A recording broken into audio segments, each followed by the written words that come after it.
What's up, Blue Reporters? It's your boy Manny here, and welcome to episode 6, part 4 of our conference previews as we preview all 20 conferences in the NAIA here on the Hoop Report, the NAIA Women's Basketball Podcast. This episode, this part 4, will be on the KCAC and the WHAC.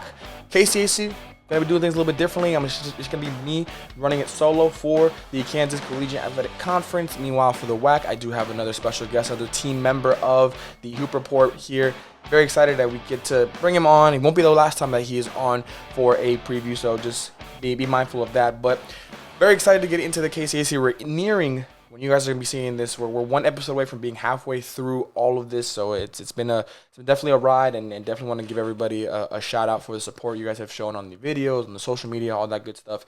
It's been a lot of fun, and I'm excited for the season and to finish up all these conference previews. But like I mentioned, KCAC, that is what we're going to be doing today in this part of the episode. First things first, your standings from last year.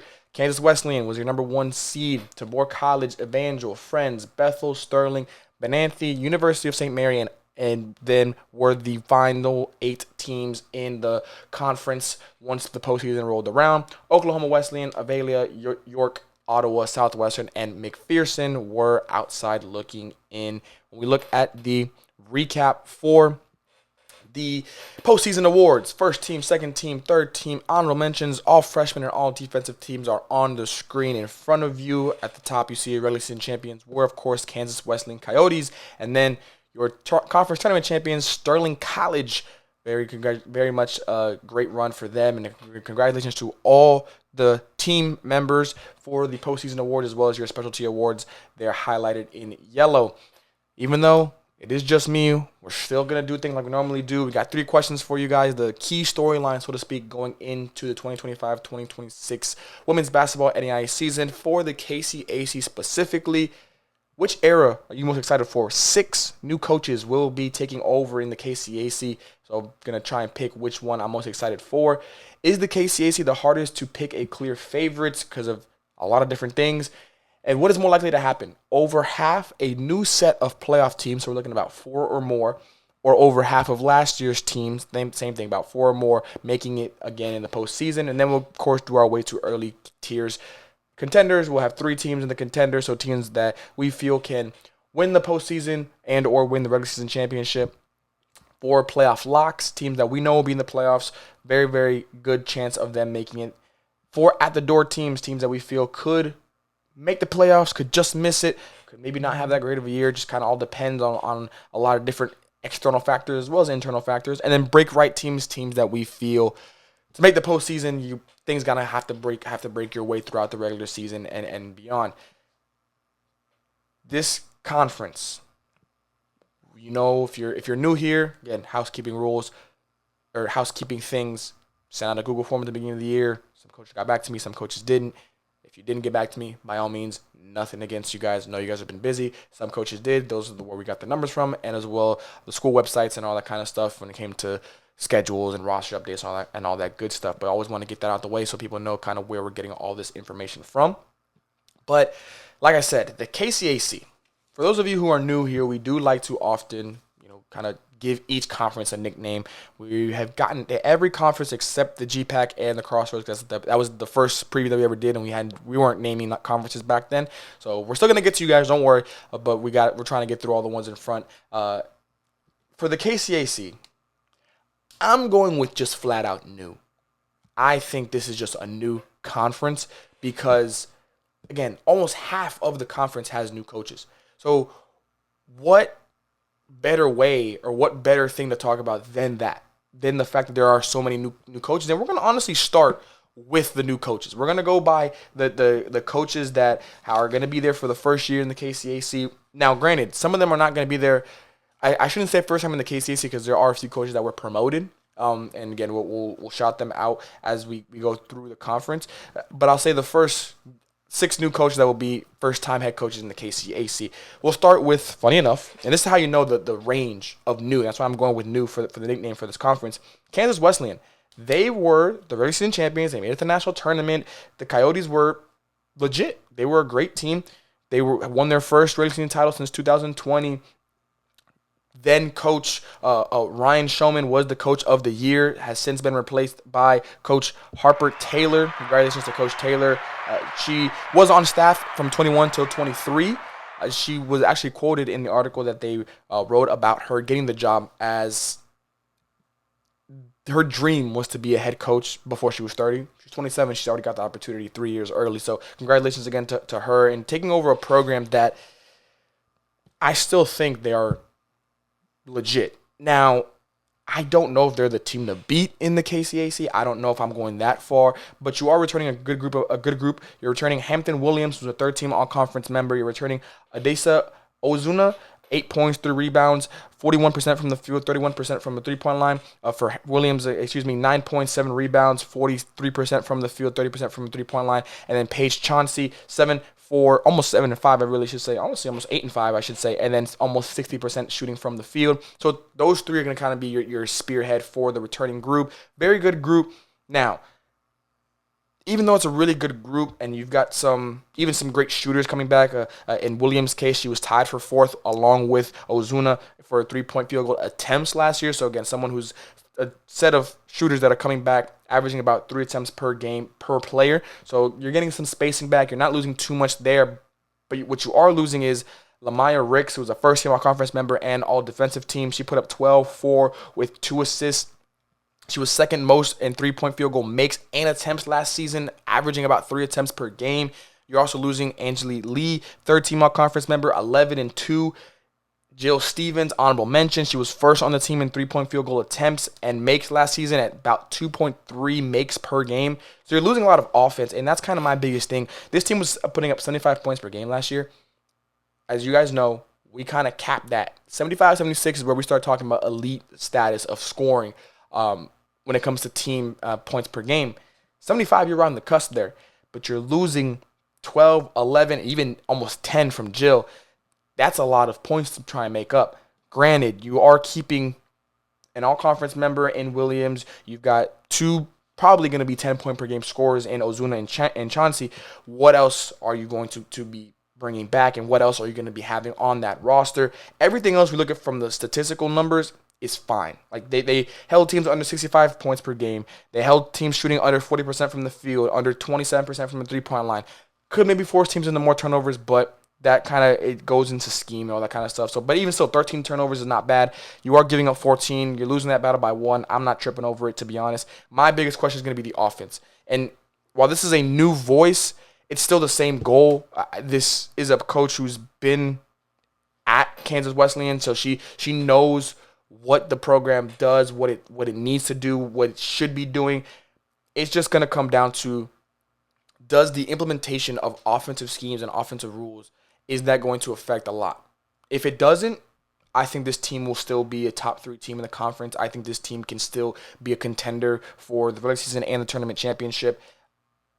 But like you guys know, and we like to talk about here, especially when it comes, for me at least, scoring and offense can be the thing that is a lot harder to try and create than defense. Why? Defense is an effort thing. If you have effort, even if you don't know the schemes yet and you don't know what we're doing on defense and what rotations and all that kind of stuff, if you have effort and you are putting that effort out on the court every single time you step on the defensive side of the ball, you'll be fine.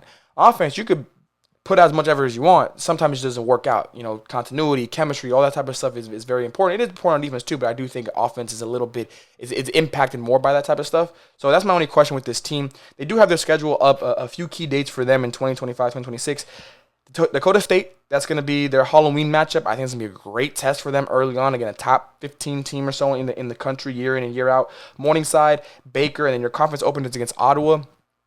I like these 4 games in the sense of the 3 non-conference games. You've got a great test in Dakota State early in the season, and you've got 2 really good teams that could, in their own right, be looking to make a leap next year. And then Ottawa, no surprise, you're clearly the favorites in that matchup, but I think it's a good way of easing into, again, a new era for Coach Taylor and the Coyotes. This team, again, I'm not scared, falling off a cliff, nothing like that. But I am just questioning on the offense and how much can it be. For me, if you stay above 70, I'm not even saying 75. But if you stay above 70, you'll be fine. If you go into the high 60s even, that's when I start being like, all right, we gotta start trying to figure some stuff out. I think the defense is going to be fine. It's just the offense. That's really what it comes down for me when we talk about the offense. Now, the next team that we'll talk about, again, we're going to go through all the specific coaches that are be taking over their programs, their respective programs. Next is going to be Evangel, the Valor. Again, another coach that is going to be stepping into one chair over. As a matter of fact, Coach Maddie Wallace, she's going to be the 9th coach in Valor program history. Before that, she was at Mission. She is going to be a very, very, very good person in this role. I think, and I'm sure you guys can see, by the way, and I don't want to give too much away for, because, to be honest, they are my answer. For the most interesting new era, I'm going with the Evangel Valor, simply because I strongly believe they can do it in Coach Wallace's first year of winning the KCAC. I truly believe that. She was a Valor alum, or she is a Valor alum, I should say, from the class 2018. So shout out all of you from 2018 class. They're a serious contender. And I'm going to leave it at that, because when we come back, and again, they are my answer, I'm going to deep dive more into what I mean by that and why I'm so high on this Valor team. But right now, the Evangel Valor, they are my answer. We'll circle back to why exactly they are in a minute here. We go from the Valor now to another team, the 5th seed last year, Bethel Thrashers. Coach Joe Shoemaker, she was an assistant last year. She's going to be taking that step over in the chairs department. You're returning 15 players. And I truly believe that when you promote an assistant, it does give you an advantage in the sense of you're not as in jeopardy of losing players to transfers and all that kind of stuff, because they know that coach. Granted, it's a whole different world. The jump from assistant to head coach, no matter where you are in that chair, in that order, it's still an adjustment, to say the least.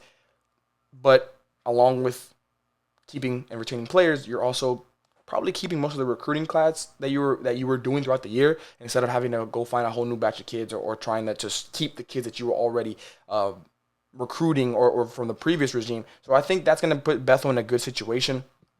You're returning Kendall Locke, first team all-conference member, all-defensive player. She put up 16-7, 4 assists, 2 steals, almost 3 steals. Honestly, she put up 16-7, 5, and 3, for being honest here.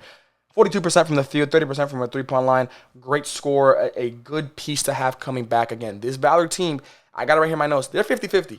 I could see them being a really good offensive team. They put up 69 points per game last year, pretty much 70, 69.9. You put up about 70 points per game, you give about 67. I think that's more offense. I need more offense. I think the defense was fine, but I do need more offense. Part of that, I do think, is turnovers. 15 turnovers is not a good number to have. Granted, you were doing better in the defensive department because you were forcing opponents into 16.7 turnovers, about 17. You weren't converting a lot. If Lex was here, he would be saying 17 turnovers a game are what your opponents are giving up. You're only converting about 13 points. That's a negative ratio for us, and we need that to improve. And I think they do that. I think they know that too. Madison McKenzie, honorable mention, 12 points, 6 rebounds, 2 assists, 47% from the field. Kyron Yoder, 8-3, 34% from the field. You're returning a really good amount. And the scoring is not. That's why the offense for them is another question, or not a question, but my focal point, because aside from, we just talked about Coach Taylor, you're putting in a relatively new system for the most part. Maybe not a whole new system, but you're putting in a new system. You weren't on the staff last year. However, Coach Shoemaker, she was on the staff last year. Granted, again, new person, even if there's a small tweak, there's going to be a tweak in the scheme at some level. Maybe it's not that big, but it's going to be a tweak. So you still got to get used to that. But it ain't going to be as big of a tweak for a Coach Taylor, for example, and how she's going to be implementing her schemes on both sides of the ball. So I think that's why I'm going with the offense as the focal point. Not a question, but a focal point. I don't think there should be a reason why you should be any less than a 70-point per game team. And I mean comfortably 70. I'm talking about about low 70s, flirting with a 75 points per game mark. That's how good I think this offense can be. You are losing Natalie Richards, 13 all-conference member, 14 points per game on 4 rebounds, 2 assists, 42% from the field, 27% or so from the three-point line. And Carly Robb, 6'5", 38% from the field. You're losing a good scorer in Richards and a great complementary scorer in Robb. But because, again, you're returning I think, better amount. I think you're keeping more than you're losing, even though you are losing a hefty amount. The offense should improve. I think it will improve. If it does improve, this team, instead of 50-50, I'll go 60-40. Like, that's how much the offense can sway me. And granted, I do think the beginning is going to be, a slow start. I don't think they're going to come out the gates crazy, but they should not be a below 70 point per game offense next year at all. I don't care if it's 69.9. That should be better next year, and I think it will be. They did lose to Friends in the quarterfinals and by 2. It was a tough loss for sure, but I think this Bethel team, they're scary because that 50-50 can go right for them very quickly. 60-40, I think I could be 60-40 by the start of conference, by those first 3 games in the fall. Like, that's where I am. That's how close I am to saying I'm comfortable with this team. I just need to see the offense going on and hitting on all cylinders, so to speak. Sterling, another team we're talking about for reference sake. The number 1 seed that was regular season champions and the conference tournament champions in Sterling, both are going to be under new coaches. That kind of shows you why I'm going with new as the name of this conference. The new coach for Sterling is going to be Evan Belk. Before, he was at Cody College. This team, I think, caught lightning in a bottle, and they ran with that thing, and I can't blame them. They had a unreal playoff run. You beat the number 3 seed, you beat the number 2 seed, and then you beat the number 4 seed. For reference again, the finals of the KCAC last year were the number 6 seed Sterling and the number 4 seed Friends Falcons. That's kind of how the KCAC went last year, and it could go even crazier this year. But the team finished 8-2 in their last 10 games, including the national tournament and the conference tournament championship and the conference tournament run that they were on. You're losing Corin Carlson, third-team All-American. She first-team All-Conference, Player of the Year. She put up 21, 47% from the field, 43% from the three-point line, 88% from the field, from the free throw line, She was putting up about 2 3-point field goal attempts per game. She was getting to the line about 7 times, almost 8 times a game. She's a flat-out bucket getter. You're losing that on an offense that was putting up 77 points per game, and you were, again, caught lightning in a bottle, red-hot scoring going into the postseason. That's going to be a hit. It's going to be a hit. And the defense was not that great either. 69, pretty much, opponents' points per game at 68.7. If you look at the numbers, statistically, you were pretty even with everybody last year. Like, aside from points per game, the field goal percentage, 47 for Sterling, 42 for their opponents. 3-point percentage, 39 for Sterling, 28 for their opponents. Rebounding, 34 for Sterling. It wasn't much better for their opponents. The 2 main things that kind of stood out for me, the scoring, like I mentioned, and the turnovers. 16 turnovers for Sterling, 20 for their opponents. 16 is not great. Granted, you're forcing 20, you still can give up 16. 12 of the 20 that you were forcing were steals, so that does help in ratio. I'm just nervous at what the offense is going to look like next year because of Coulson and also Alyssa Heskamp, third team all-conference, 13, 53% from the field, 10 field goal attempts per game. 2 players that were focal points of the offense. What are you going to do to replace them in Coach Belk's first year? How are you going to replace them? Is it going to be by a committee thing? Can you go out and find a transfer similar to give you about 20 points per game, almost 22 points per game? It's going to be a tough sell for sure. You are returning Callie Breyer, 9 points per game, and McKenna Vogue, 9 points per game. They can get up to 10, 12 points per game. Very capable scorers that can do that with more attempts, more opportunities. But again, you're losing 20. Not even talking about the 13 from Alyssa. So you're losing right there. If we just round 20 and 13, that's 33 points per game. You're losing just those 2 players.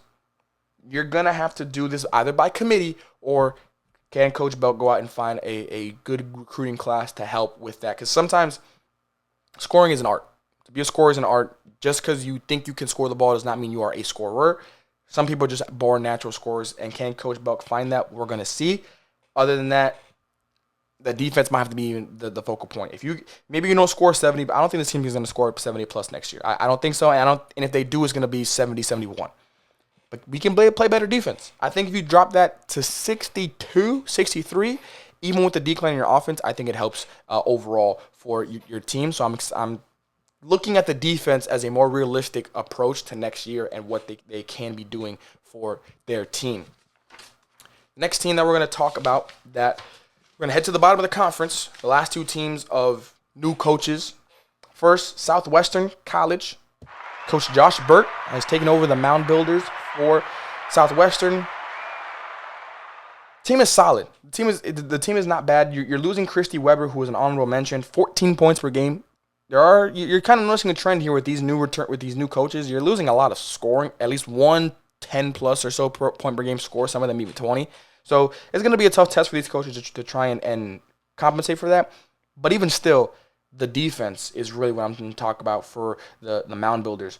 78 opponents' points per game. We talk about all the time where if you're putting up north of 75, 76 points per game, you're in a lead offense. If you're allowing north of that, the defense is the question. That's the biggest thing for me. You're allowing teams to shoot 42% from the field, 30% from the three-point line. You're getting out-rebounded 37 to 48. The turnovers are even, 16 and 16. It comes down to defense. I think that's the biggest thing for me. You are losing, again, Christie on offense. It's going to hurt, but I think the defense is the biggest question, not the offense. Macy Pond, Heaven Matthews, 11 points per game, 8 points per game respectively, a combined about 8-9 rebounds a game. I could see big years for them. I think that they could benefit from more opportunity in the offense next year and could maybe flirt with some honorable mention nods. But the defense is my biggest question for this team. They did have a great win at the end of the year against Friends, 82-78. That was a bright spot. I think it was a senior night as well. Senior night, different energy, different atmosphere. So I definitely am glad that they were able to send the seniors off on a good note. Key dates for them. They're at Peru State November 5th. They're at Cotty November 12th. And they open their conference opener against the next team we're going to talk about, McPherson. I'm going to be honest, Southwestern, they could be flirting with another tough year, depending on what Coach Josh Burt can bring in terms of recruiting. I think that's going to be there. They might be my biggest, out of the 16 we're going to talk about, they're my biggest recruiting question mark, because I don't know if a decent recruiting class comes in, it still might not be enough to crack even the top 10 in the conference, to be honest with you. McPherson, last team we're going to talk about, Coach Alex Moorhead, a former Sun Conference coach, I should say, now at Ave Maria. He had a great run, honestly, there at Ave. He helped them get to the Sun Conference Championship last year as the 4th seed. This is the most new era team for me. I talked about Evangel, and I mentioned that they're going to be my team, and I'm going to circle back to them after this. But it was between them and McPherson. Why? I think McPherson has the highest upside. I think they could go from a bottom, literally they were the last team in the conference last year, didn't win a single game, to flirting with the playoff spot. That's how much of a leap. They can jump almost double their spots from last year. That's how good of a coach I believe Coach Moorhead is, and how much I respect his ability to bring in players, his ability to keep players. He's returning 7+ players, so he's going to be able to keep a good group. He's returning Julian Rogers, who is a 9-point per game scorer, 4 rebounds a game. Reagan Borman, 5 points per game. Tyler Brickman, 4 points per game. Lauren Young, 4 points per game. Also returning a Kenna McCain. Transfer heavy group. We know that. We're not surprised about that. The reason I'm laying these players out, for those of you who don't know, at least at Ave, again, things could happen differently, but Coach Moorhead was famous for playing deep rotation players, 10 players a game. He is very good at finding solid players to go along with his best players and play a style that is unique nowadays. Everybody wants to play 10 players, but not everybody can play 10 players. And it's hard to scout against that, because now you don't know who he's going to put in. He could put in a player that hasn't played in 3 games, and it goes out and is the reason that they win that basketball game on that specific night. And then turn around, they don't even play the next night. That's the type of way he used to coach in the Sun. Granted, that's the Sun. We don't know how things are going to be different in the KCAC, but if that continues, which I don't see why it wouldn't, it's given him great success. He's been in the conference tournament championship in the Sun multiple years. That, I think, is a foundational level to build off of. Am I saying they're going to have a great year and win the KCAC? No. But again, they can go from bottom of the conference to the postseason, flirting with an 8th or 7th spot. I'm not even saying, I think 7 is their ceiling. I don't know if they can get below higher than 7. That'd be very, very impressive. I think that'd be an overachieving year in my book. But I think the floor, at least, he can do that. He alone is worth a couple wins. More realistically, is a 10-9 spot. Now at that point, you're one spot away from the postseason. Why not try and go for it? And I'm going to go ahead and say it. That is the goal. I think that he truly believes that it's not going to be easy, and it is going to be hard, but I think he believes, and I believe that he can do that and help lead them to another postseason, to a postseason appearance and a complete 180 from what last year went for the Bulldogs. Key dates for them. They play versus Cody November 1st, versus Baker November 12th, and their conference opener, like I mentioned, is against Southwestern. I think that's a good first game. Two new coaches, two new players to the KCAC, so to speak. I think McPherson has the edge in that game, and obviously I'm going to go with them. But it's a good test for both programs of their new coaches and what they're going to be trying to do moving forward with their tenure. But I go back now to Evangel. They are my team that I'm most excited for, aside from McPherson. Again, McPherson, I'm just excited for them because I think that their upside is just tremendously higher. Evangel, I'm giving them the respect because they might be able to win the conference next year with the new coach that they have. Not saying that the old coach couldn't do it, but I just feel like you did a great job. I feel like the program and the athletic department did a great job at finding a person that is not going to come in, is not going to be a 180. It's not going to be like that. It's going to be a pick up, plug, let's keep it pushing. We already have everything here. We just need to find somebody to run the show and be the driver, so to speak, of this. You're returning 14 players.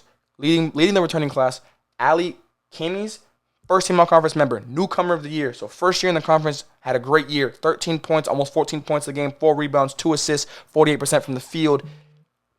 Honorable mentions, Carson Dillard, Kami Jenkins, a combined 21 points, almost 22, a combined 13, almost 14 rebounds, both shooting over 40% from the field. This team is primed for a legit run here. They also have a freshman who made all-freshman team last year, Evan Montgomery, 5 points per game. Her shooting splits, 47% from the field, 48% from the three-point line, and 89% from the field, from the free throw line. The girl's a scorer, brewing. She's going to jump to 10 points per game. I'm calling it right now. If Lex was here, I would bet that with him. She will have 10 points per game next year. I think you could have 4 players. All 4 players I mentioned will score 10-plus points per game next year. That's how much of a jump they might be able to do. You are losing Micah Clayton, Jazzy Kirby, Lexi Berry, 8, 7, and 6 respectively. Pretty much, to be honest, all about 7 or 8 points per game. 4 rebounds, 2 rebounds, 3 rebounds. All efficient scorers above 39% from the field, almost 40% from the field, to be honest. But I think you're keeping more. I truly believe you are going to be able to catapult with that injection of a new voice in the locker room. This team, they could win the conference this year, but at the bare minimum, they're a year away. I just talked about ceiling and floor for McPherson. The floor for Evangel is the 3rd seed. Like I do not believe going into the season that they are going to fall below a 3rd seed. The ceiling is a conference championship. Both championships, I should say. I could see them winning the number 1 seed and also winning the KCAC championship. I could see them sweeping the crown, so to speak, for the programs. I could see that. That is their ceiling. And they go into the tournament, we'll see what happens. But I do believe this team can and should be looked at as possibly the favorite. Now, I'm not going to go and say they are the favorite, but I just feel like they have the best returning group. I think they set up their new coach to be successful off rip, even though it's a hard thing to do. But I think that they have done that. They're bringing in 11 newcomers. They've got a pretty balanced roster: 8 freshmen, 6 sophomores, 6 juniors, 4 seniors, 1 grad student. So pretty much 5 upperclassmen, and then the majority of this roster is underclassmen, which is why I said the floor a year away. A year away as a 3rd seed, by the way. A year away as a 3rd seed. I truly believe this team is going to be legit. The only thing I have with them is the defense. You put up 75 points per game. Awesome. Honestly, you don't got to change anything. If you improve, great. Cool. You're getting up 70.3 points per game, though. It's too much. Too much for me. Again, similar to what we talked about before, the numbers are pretty much even with your opponents. And that leads to close games, and that leads to, honestly, how they lost in the conference tournament. 43% from the field, 41% for your opponents, 30% from the 3-point line, 32% for your opponents, 39 rebounds, 32 rebounds, 15 turnovers. Even the points off turnovers, 15 for them, 15 for their opponents. It's too even. It's going to lead to close games, and you cannot afford that in a conference that literally breeds upsets, parity. If I didn't go with new, I would go with the parity conference. And honestly, I want to go with new for this year because of all the coaches. Next year, I'm probably going to change it to the parity conference depending on what happens around the nation. This conference is literally, that is what they do. There are so many games when I was looking back, even at the bottom of the conference, they were picking up wins. I just mentioned Southwestern beat Friends at the end of the year. So you got to be able to handle your business when you can, and then you got to be able to compete with the big dogs in this conference. They were on an 8-game winning streak before they lost in the quarterfinals. The quarterfinals, they didn't even make it to the championship or the second round. They lost to Sterling, who, again, caught lightning in the bottle and ran it off. Mind you, their last win in that 8-game winning streak was against Sterling. Again, parity in this conference is a premium. New/parity. That is the name, the nickname that I'm giving this KCAC, because you don't know what's going to happen on any given night. My mama always said that ball is round. Anybody can beat anybody on any given night, and we all know that, especially, but I feel like that's multiplied by 100 in the KCAC. This team is legit. They're a year away. That's the floor. If their defense improves the way I think it can, and the scoring from Montgomery, Jenkins, Dillard, and Camies leads, and they all improve, I think Camies could arguably be a player of the year contender. I think Dillard and Jenkins become actual all-conference members, not just honorable mentions. And I think Montgomery gets an all-conference nod as well. All four could be all-conference members. I could easily see that. Bare minimum, maybe Montgomery, they don't give her the conference nod right away in her second year and give her an all honorable mention. But these four ladies, they could be the spearhead of a 75-plus point per game offense. Easily. But the defense is going to be my question for this Evangel team. So, like I said, for me, the most exciting new coached team that I'm going with is Evangel, because I do think that even in year one, Coach Wallace can get them to a KCAC championship. I am also going with McPherson just because of the upside. The floor was your last in the conference. You could now maybe be middle of the pack and maybe fighting for a playoff spot. That is a heck of an improvement in my book. Second question. It kind of goes off what I just mentioned. How open really is the KCAC? Like, what are we talking about? And I wrote down very. Flat out, very. We look at the rest of the teams, the other 8 teams. Yeah, 8 teams. Can't do math there for a second. Start with Tabor. The Blue Jays. Turning 16 players. But you're losing a lot. And arguably, I think they're probably losing the most out of the KCAC. You're losing Chloe Bowen, second team all-conference member, 9 points per game. Avila Owens, second team all-conference member, 10 points per game. Maddie McCoy, honorable mention, third most 3-point field goal attempts at 3 per game, and she played in only in majority of the second half of the season, mostly. Casey Beam, honorable mention, and Maya McGee, all defensive team, 6 points with 3 rebounds. For Casey, she had the most field goal attempts from the 3 and makes about 4.9 attempts per game. You are losing a lot. You're returning Lily Veer, who's an honorable mention. She was 4th in 3-point field goal attempts, put up 10 points per game, 42% from the field, 35% from the 3-point line. Ivy Presser, who's an all-freshman team. And you're also returning Tayton Smith, Brooke Berlin, Haley Contreras, and Adrian Hazelwood. The return is not bad. Again, 16 players coming back. Always love continuity, especially in this day and age. But you're losing a lot. Yes, you're keeping more. And the more, again, basketball is a great example of the sum can be more than the individual parts. My question is, and I have it here, who is that X factor? Who are we looking at and not giving enough respect to and not giving enough love to? Is it Lily Veer? Can she become an all-conference member next year? Is it an Ivy, who now becomes a legit, in her second year, a legit player in this conference? Is it one of the 1, 2, 3, 4 names that I mentioned after that? Who is going to step in? Because you're losing 5 players that were all members of some type of postseason team.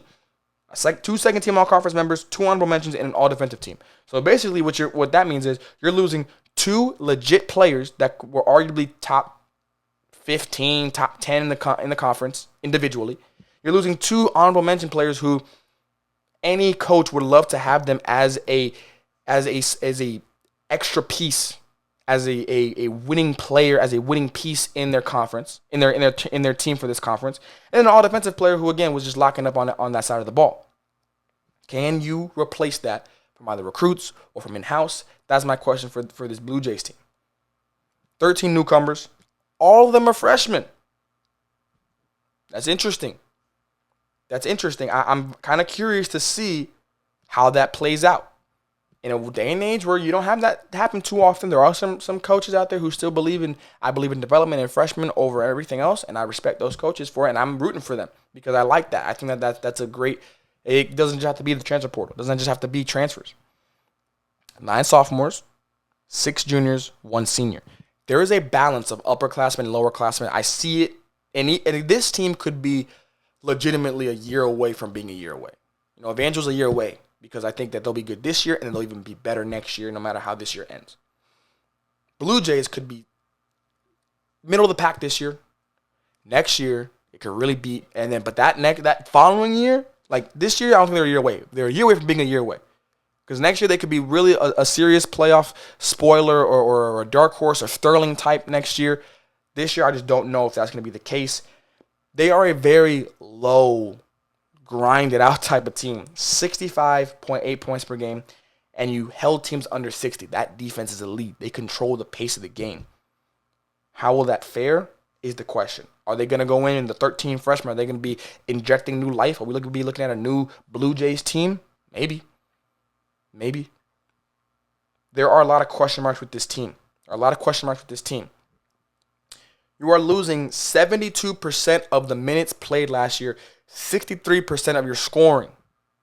The numbers don't lie. This Blue Jays team is going to be my question mark team of the KCAC because out of respect, I want to say those being the top 4 of the postseason. But I gotta be realistic, and there's a lot of question marks here. They lost in the semifinals last year to Sterling. They're retooling, but the retooling can be a sneaky retool where they still get in the playoffs. And again, as a 6 seed, we just saw it. The 6 seed won the whole thing last year.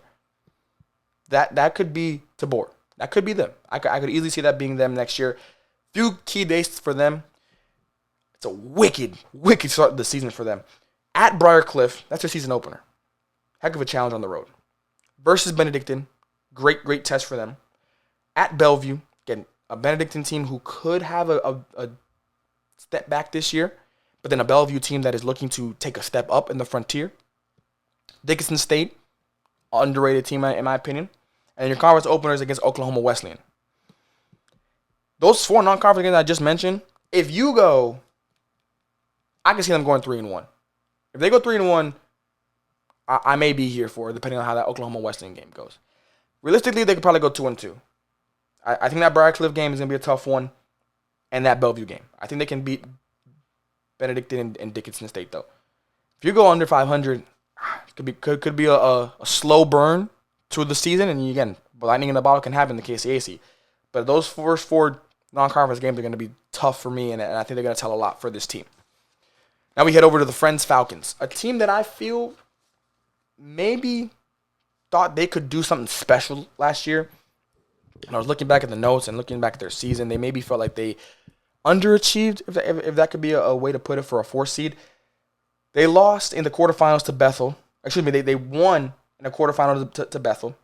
They beat Kansas Wesleyan, the number 1 seed, on a game winner by returning Raylan Gardner, 8 points per game, 4 rebounds. They lost Sterling by 10 in overtime. They didn't make the postseason. They didn't make the national tournament, and that's where the underachieve thing comes from me. That championship game between them and Sterling, both teams knew. Not gonna say no. Sterling knew that they had to win to get into the national tournament. Friends maybe thought they could get an at-large bid, depending on how much the committee respected the KCAC that year and other teams and bid sealers and all that kind of stuff that we won't get into right now. Even still, I think Friends felt like they had a good enough resume to be at the table. Maybe they knew that they weren't going to be able to get in. But to go into overtime To lose by 10 feels like just kind of ran out of gas. I think this team is primed for a big year. Along with Rayland, you're also bringing back Lauren McCulver, first-team all-conference member, a 15-point-per-game scorer with 5 rebounds, 6 rebounds. I'm going to give her the round-up. 3 assists, an efficient 42% from the field and 30% from the three-point line. She's averaging about 4 three-point attempts per game. The girl's a scorer. She's going to be in a conference where a lot of players are losing, a lot of teams are losing scores, including top teams.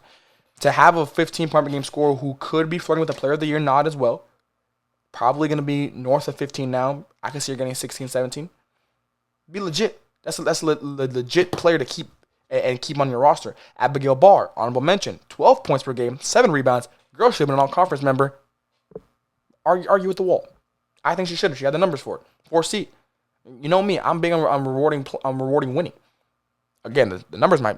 I don't get twisted. Some of these players in the bottom of the conference did put up some great numbers, but I think Abigail deserved it. She'll get it this year. She puts that same exact stat line. I think she gets it. And Rayland could have been an honorable mention player next year for this Falcons team. You're losing Taylor Jackson, second-team all-conference member, defensive player of the year. That side of the ball is going to be a question now because who can be the captain of that? And two-way ability, underrated. I know a lot of people out there maybe don't follow basketball like that. Think, oh, everybody's got to be a two-way player. Everybody should be a two-way player. Everybody should be a two-way player. That's literally half of the sport. This isn't football where it's just one side, or you play one side, unless your name is Travis Hunter. But we've seen time and time again, two-way ability, it's a rare thing. It's a rare thing at this elite level. Because to be a defensive player of the year and to also put up 14 points per game on 12 rebounds, that's elite level. And I'm going to round up. 15 and 12 is what she was putting up while shooting 50% from the field, not a single three-point attempt all year. The girl said, I'm staying in this paint. I'm staying in this mid-range in the day and age where the mid-range is dead. I'm staying on this low block. I'm staying at this high post, and I'm going to give you buckets, and you ain't going to do nothing about it. You're losing that. You're losing that ability, that calmness, that feel on defense and on offense. How do you replace that? You're also losing Corey Babcock, 10 points per game, 3 rebounds, 2 assists. Another solid role player, another solid addition to this team. Without her, the defense and the offense is going to be a little bit of a hiccup at the beginning of the year. I still think they're returning a good amount, more than they're losing, in my opinion. You had a postseason experience to go from. You had every type of outcome in 3 games. A comeback win versus Bethel by 2, a game winner by 2, and a loss in overtime in the championship by 10. You had every type of experience, high, low, in the middle, all of it. How does that experience translate to this season? Does it help you? Does it make you have a great start to your season? Because you've got Mid-American Christian off the gate on 25th of October, and you've got at Baker, at Oral Roberts, which is obviously an exhibition, and your conference opener is against Evangel, who I just said could be a conference, could be the favorites in the conference, even though I'm not going with any favorites this year in the KCAC, but I think that if you force me to say one, I would say Evangel. It's a good test for them, because the Falcons, don't get it twisted, they could be number 2, they could be number 3. I think for them, the ceiling is a 2 seed. And then, when you're a 2 seed, you arguably could be the favorites to win the KCAC championship in the postseason. But they could be a 2 seed. The floor is a 3 seed, if I'm being honest. I don't want to see them as a 4 seed. I think they should be a 3 seed next year. I really think they should be. This Falcons team, along with Evangel, those two, the 3 and 4 next year, they could be taking leaps up on when it comes to the standings, what they're returning and what they experienced last year throughout the year. Then we go over to Bethany. Bethany last year lost in the quarterfinals to the Blue Jays. Yeah, had big wins, though, against Kansas Wesleyan and Friends, 75-68 versus Kansas and 65-62 versus Friends. Like I mentioned, that's a 7 seed. There are going to be upsets throughout the KCAC. You almost have to pencil that in. Maybe not pen it in, but pencil that in, because that could be any of the top teams could lose on any given night. For Bethany, they're returning Jane Black Harmon, a honorable mention player, 10 points, 8 rebounds, pretty much flirting with a double-double. I think she could probably get that this year. Caitlin Parker, an all-freshman team member, 3 points, 3 rebounds on 38% field goal percentage. But you're losing a lot, and that's my concern. Jaden Newmer, Jaden Newfarmer, second team all-conference member, 13-9 with 3 assists, 41% from the field on 12 attempts per game. Efficient. You guys know me. I hate to see a score go from a coach. I hate to see if an efficient score goes because those are even rare to find. Then you also are losing Kisa Ura, honorable mention, 6 points per game, and Kylie Dunn, all-defensive player with 8 points per game. I mentioned just now that Friends, they're losing a good amount, but keeping a better amount, in my opinion. I think Bethany is the opposite. I think they're losing a lot. They're returning a good amount, but are losing more. What do you do from a recruiting standpoint? And what do you do from in-house? Who are these players? Can Black Harmon become an all-conference member legitimately? Can Parker in a second year take a bigger leap? That's a tall task to ask for any freshman, but it's going to be what I'm looking for this team. I would go out of these two stats, 64.9 points per game and 65.8 opponents' points per game. I'm going to go with the offense. I need more from offense. The defense is not bad. Like I said a few videos back, you got to look at these numbers sometimes subjectively. Or not objectively. What I mean by that is 65 points per game from defense is good in a vacuum. 64 points per game on offense, not good in a vacuum. Now, when you put them together, it will determine some things. I think defense is that defensive mark is good, but the offense got to be better. The defense might not look as good because of what the offense numbers look like. That's why I say you got to look at it subjectively. You got to be you got to see it from both angles. You got to honestly look at it objectively and subjectively. Because if this team was putting up 68 even, if you were positive in the points per game department, I think this doesn't look as bad. And you're looking at a team next year that could probably be in the postseason again, could pick up some late wins like they did last year, and then postseason, one game at a time, you never know what could happen. But I need the offense to be a little bit better. The field goal percentage wasn't horrible, 39% from the field. I could see that going up, but I'm more so looking at the 3-pointer. 26% from the 3-point line is just not it. It's not going to be it in this day and age.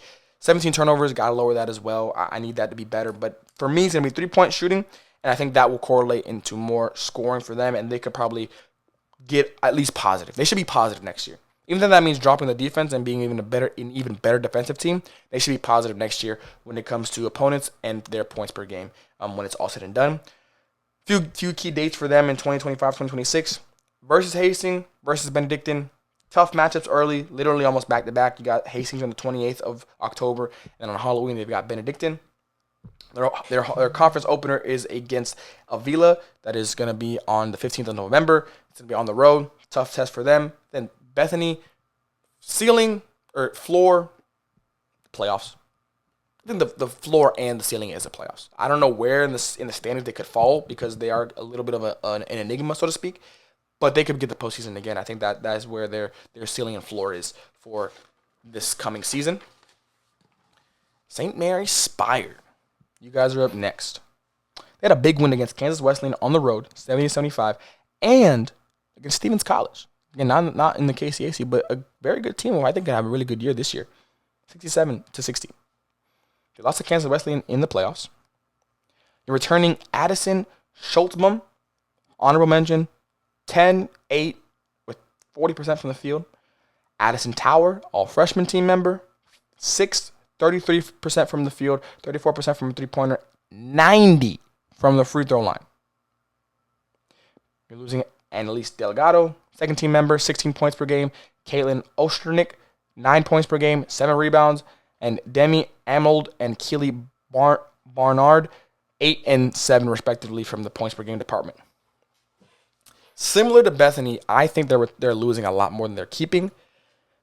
Again, we're talking about what we know, not necessarily the done deal, because there's even some teams out there that have their roster on the website, but it's not updated fully. It just has the returners from last year.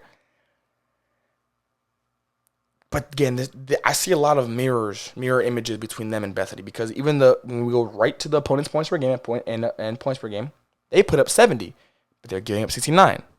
Positive. They're the opposite. I look at that. I look at the defense as the problem. Because 70 in the vacuum looks good. It looks solid. 69 is where the problem comes in. And it makes the 70 look not as good.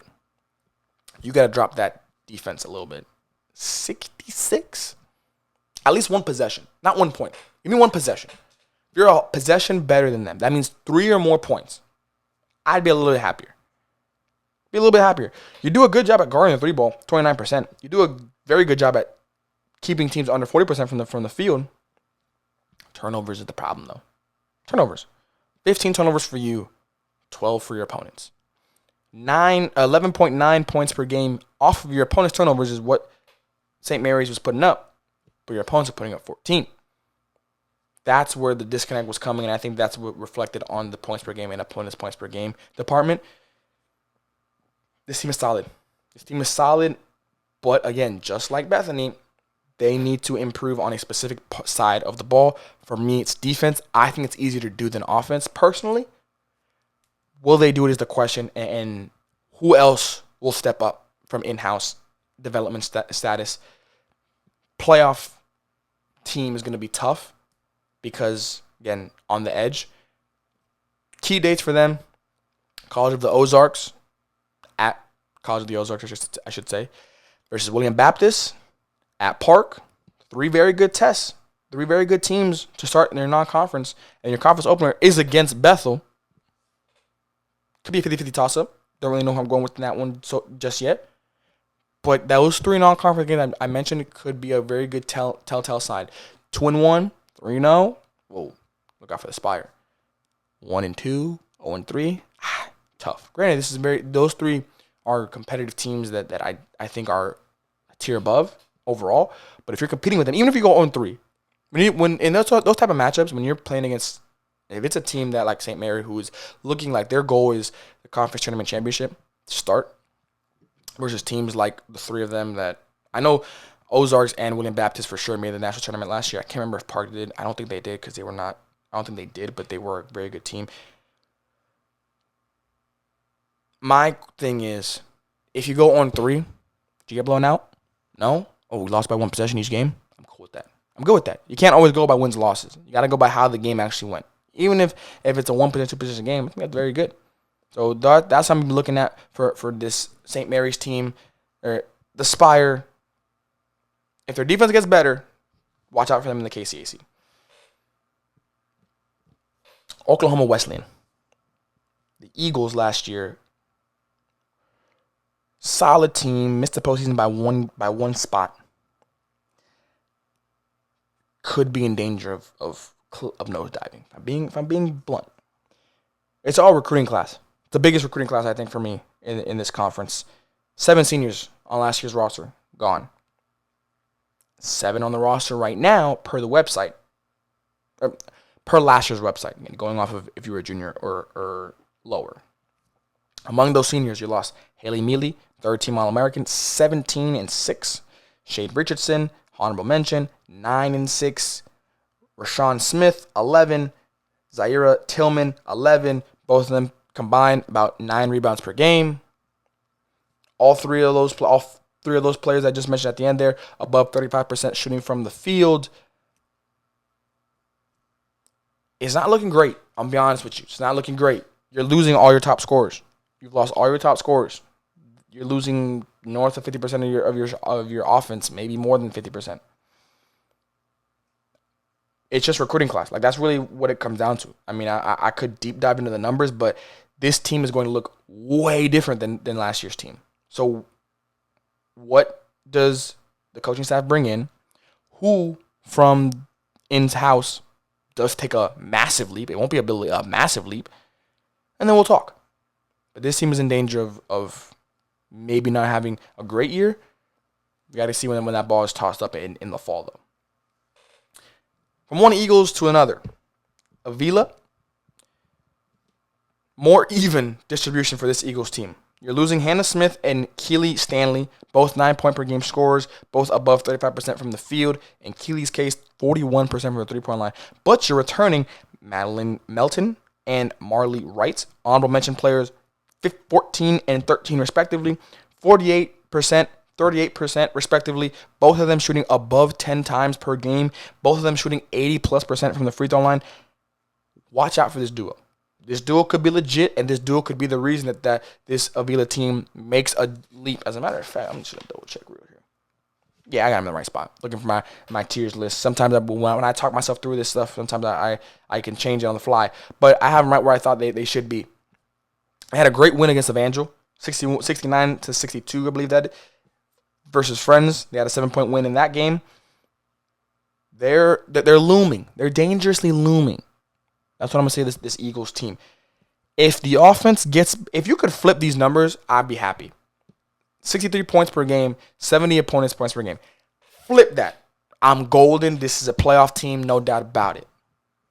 But if you don't, it's going to be tough. It's going to be tough. I think it's just shooting. You're losing both statistical categories from shooting. 43% from the field for your opponents, 39% for you.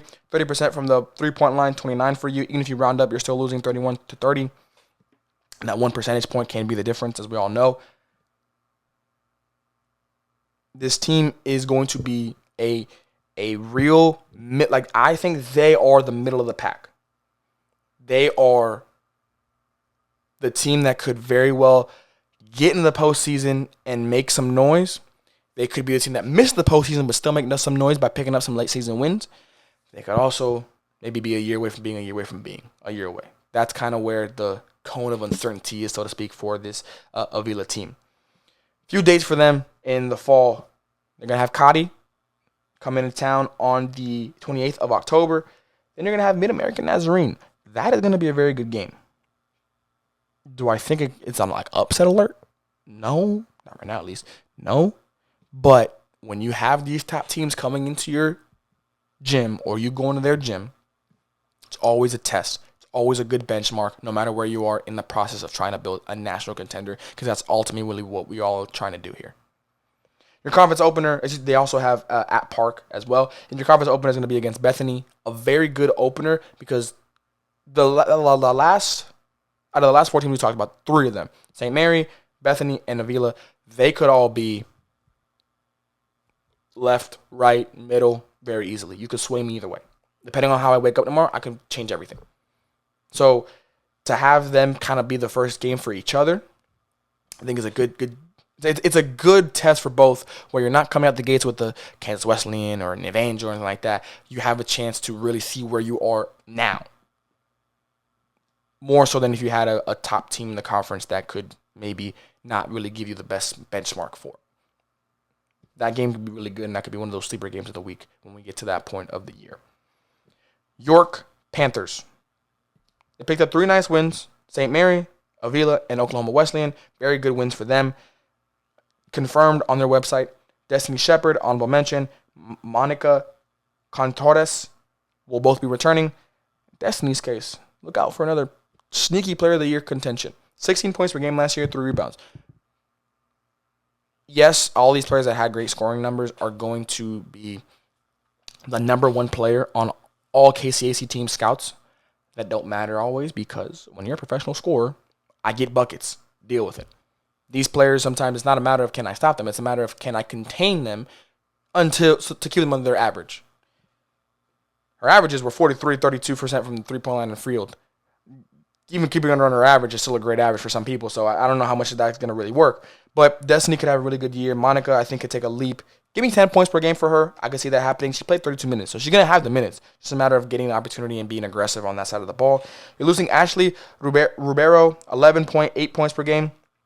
Ashley Rubio, 11.8 points per game, 7 rebounds, 46% from the field, 40% from the 3, and Brightly Shower, 10, 11, and 6, 41 and 57% from the three-point line. You're losing a good amount of floor spacing more so than anything from those two, in my opinion. How do you replace that is going to be important, because I do think if you give Destiny space to work, you give her abilities to kick out the shooters, makes her and the team even better. 3-point percentage last year, 32%, 29% for their opponents. I think the three-pointer could go up a little bit. Something about this team makes me feel like they could be a really good three-point shooting team. When you are smack dab even at field goal percentage with your opponents at 40.1, something's got to give. Either you got to get up or they got to get down. Something's got to give. I don't like that they're even. If Lex was here, he'd say the same thing. similar to Avila. If you flip the numbers, 64.9 points per game and 71.8 opponents' points per game, if you flip that, that'd be great. But you didn't. The defense is the question for me. Can you get that defense low? And honestly, can you get the offense up? 64 is not great. It's average. It's not great. It's average. I need, for good, we're looking at 65 to about 70, low 70, 71, 72. So I need that number to be, and I don't like to round up for that. If we're talking about cutoffs, I ain't rounding up. Are you 64.9 or 64.9? You are not in that good tier for me, offensively speaking. You're at 65.1. Cool, you made it. You made it. So I do need this offense to be better and the defense to be better as well. A few key dates for them. 7 non-conference games. So you know me, I like when they have a lot of non-conference games just because it gives you more time to really gel, coaches, players, all of it. It gives you more time to do that. You've got College of St. Mary on the 27th of October. You've got Mount Mary on the 7th of November. And your conference opener is against Sterling. Don't be surprised if that might be a W for York. I'm not calling that right now, but I'm just saying that's a possibility by what we've been talking about so far for these two teams. This Panthers team is going to be sneaky. They're not dangerously looming, like talked about with some of the teams from before, but they are something. They're sneaky for sure. They're sneaking around. They may not be in everybody's radar, but they may cause some people some discomfort throughout the year because of that fact. Last team that we will talk about before I kind of wrap it up for this question 2 when we head over to question 3. Ottawa Braves. You're returning Dominique Shoot, all freshman team, freshman of the year. I think she has the biggest upside of all of the freshman team players, obviously. She could be very, very good. Now, Abby Sexto was an all-freshman team member last year. She's not currently on the roster. Thought I would mention it, though, just from transparency's sake. Could get added on late. Happens all the time. But definitely wanted to mention her, at least because she did have a good year last year, 11-6 for her. For Dominique, she was 11-4, 35% from the field, 34% from the three-point line. You are losing Nora Ford, who's an honorable mention, 13 points per game with 5 rebounds. And then Janiyah Hendricks, 9-3, 37% in about 26 minutes of action. Solid. Very solid for her. 71 points per game is not bad for a team that was 12th in their conference. But 75 opponents points per game is what we're looking at. You got to be able to play better defense. It's just flat out. You get beat by 5 percentage points, so to speak. 37% from the field, while 42 for your opponents. You get rebounded by 4. You're actually forcing more turnovers than you're giving up, 17 to 14. And you're actually scoring a good amount of points, 19 off of those 17. But it's just the comfortability aspect of forcing teams into tough shots, into bad shots, into uncomfortable shots, and letting that feed your offense.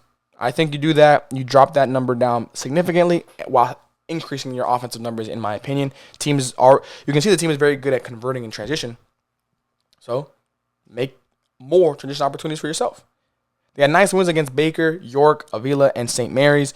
I think this could be the Dom show. I think Dominique could really take that second leap. Out of all the freshmen we've talked about, not a hot take. I think she, being the freshman of the year, she has the runway to be that. Already 11 points per game in her first year. 15 is, I think, the floor. I think that's what she should be expecting from herself. Anything more than that, all conferences is in her future for sure. But to wrap it up, how open is the KCAC? Very. Any team that I mentioned, there's at least a player on there or a reason to think, hey, this could happen because of the KCAC. Because the KCAC is known to be a little crazy, little cuckoo, lightning in a bottle. This new Parity, lightning in a bottle. Those all could be described the nicknames for the KCAC. I think after next year we'll be able to get a better deep dive into it because it was just one year that happened, but who knows? If it happens again, we definitely got to say lightning in a bottle. I think that'll fit for them perfectly.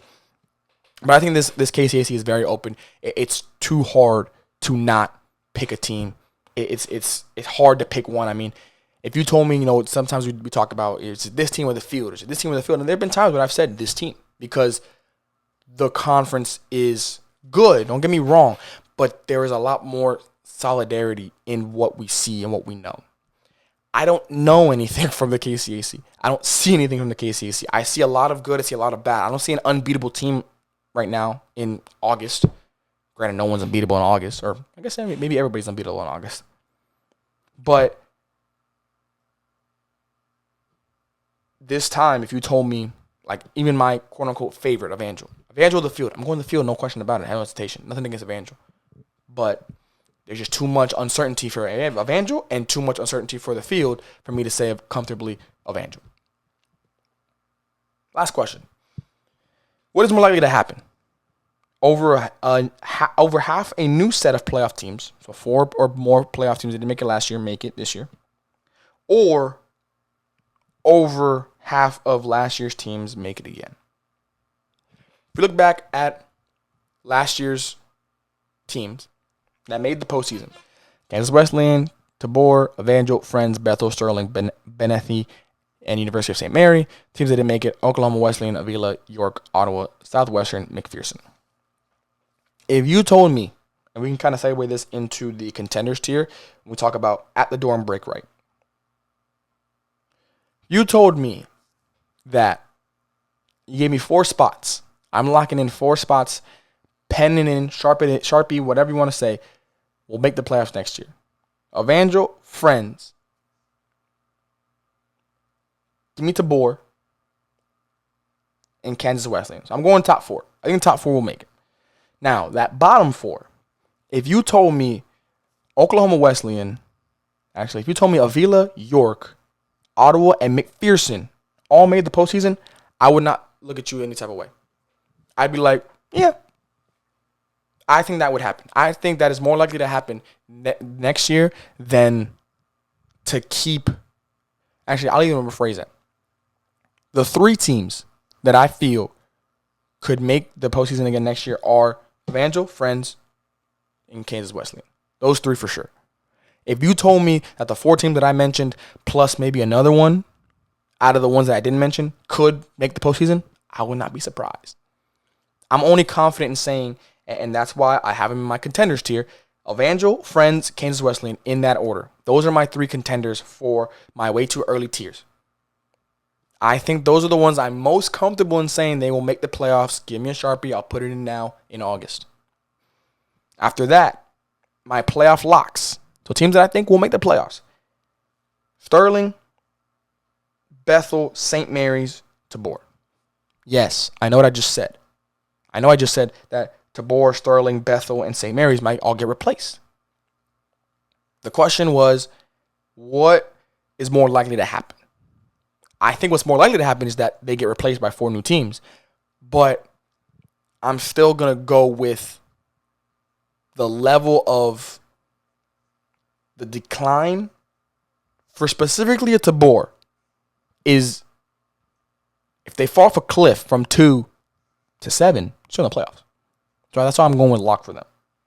Sterling, Bethel, and St. Mary, now that's a little different. I'm going to be honest with y'all. Those 3 could easily be switched for the next 3, McPherson, Avila, and York. Those 6, in my opinion, could be in their own tier for this specific. Like I could make a KCAC tier in our way too early tiers list because of how uncertain I feel with those 6 teams I just mentioned.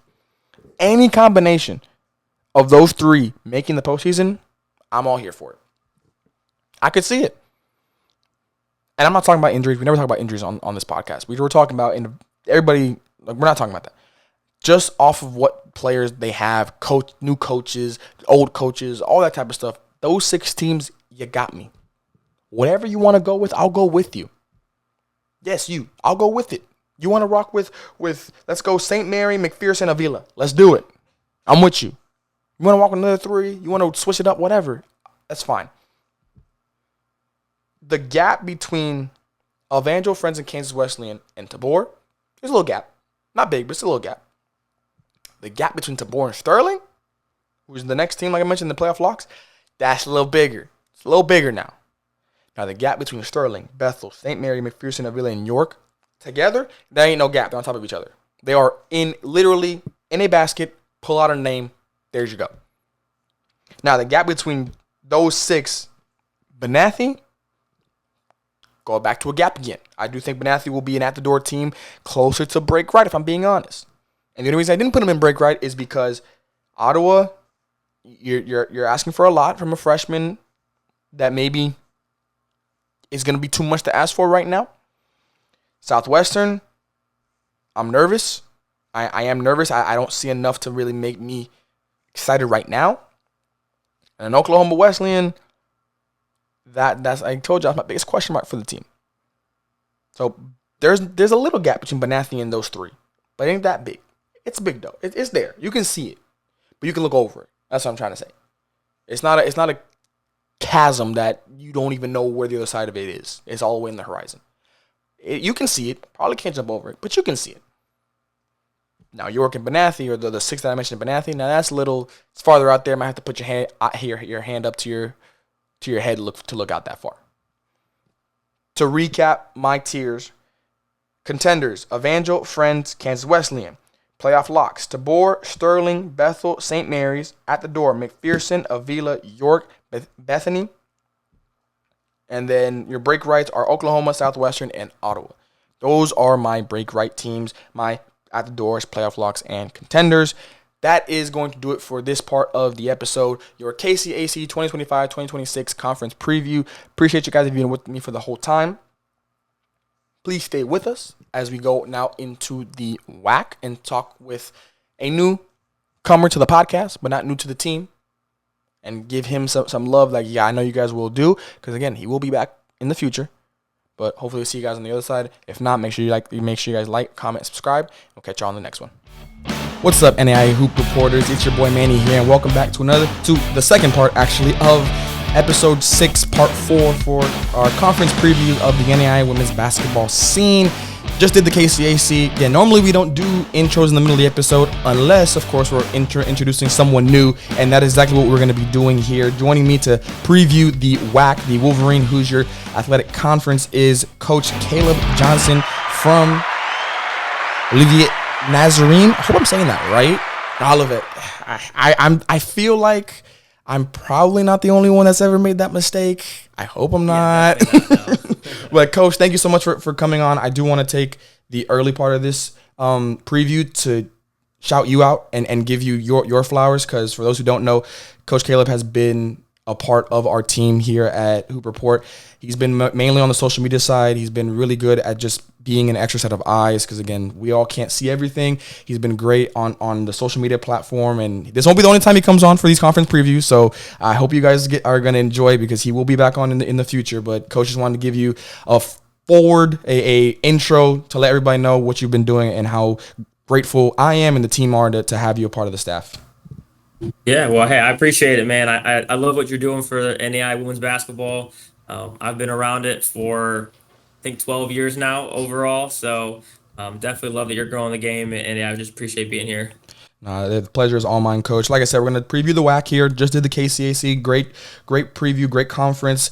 The WHAC, I think there's a lot of questions. I think there's a lot of good storylines that we're going to get into. But like we always do, we're going to do a quick recap of last year for the WHAC. First things first, the standings. Last year, the WHAC, Indiana Tech was number 1 seed. Aquinas, Siena Heights, Cornerstone, Lourdes, Northwestern, Ohio, Concordia, and Cleary were the 8 teams that made the postseason. Rochester, Madonna, Lawrence Tech, Defiance College, and Michigan Dearborn were on the outside looking in. I will take this time to say Concordia is not going to be in the WHAC this year. They're moving over to the GPAC, I believe. So that'll be one less team. And I think I'm curious if that's going to affect the playoff, and we'll get into the playoff kind of format that the WHAC does in a minute here, but I'm curious to see if that's going to affect it.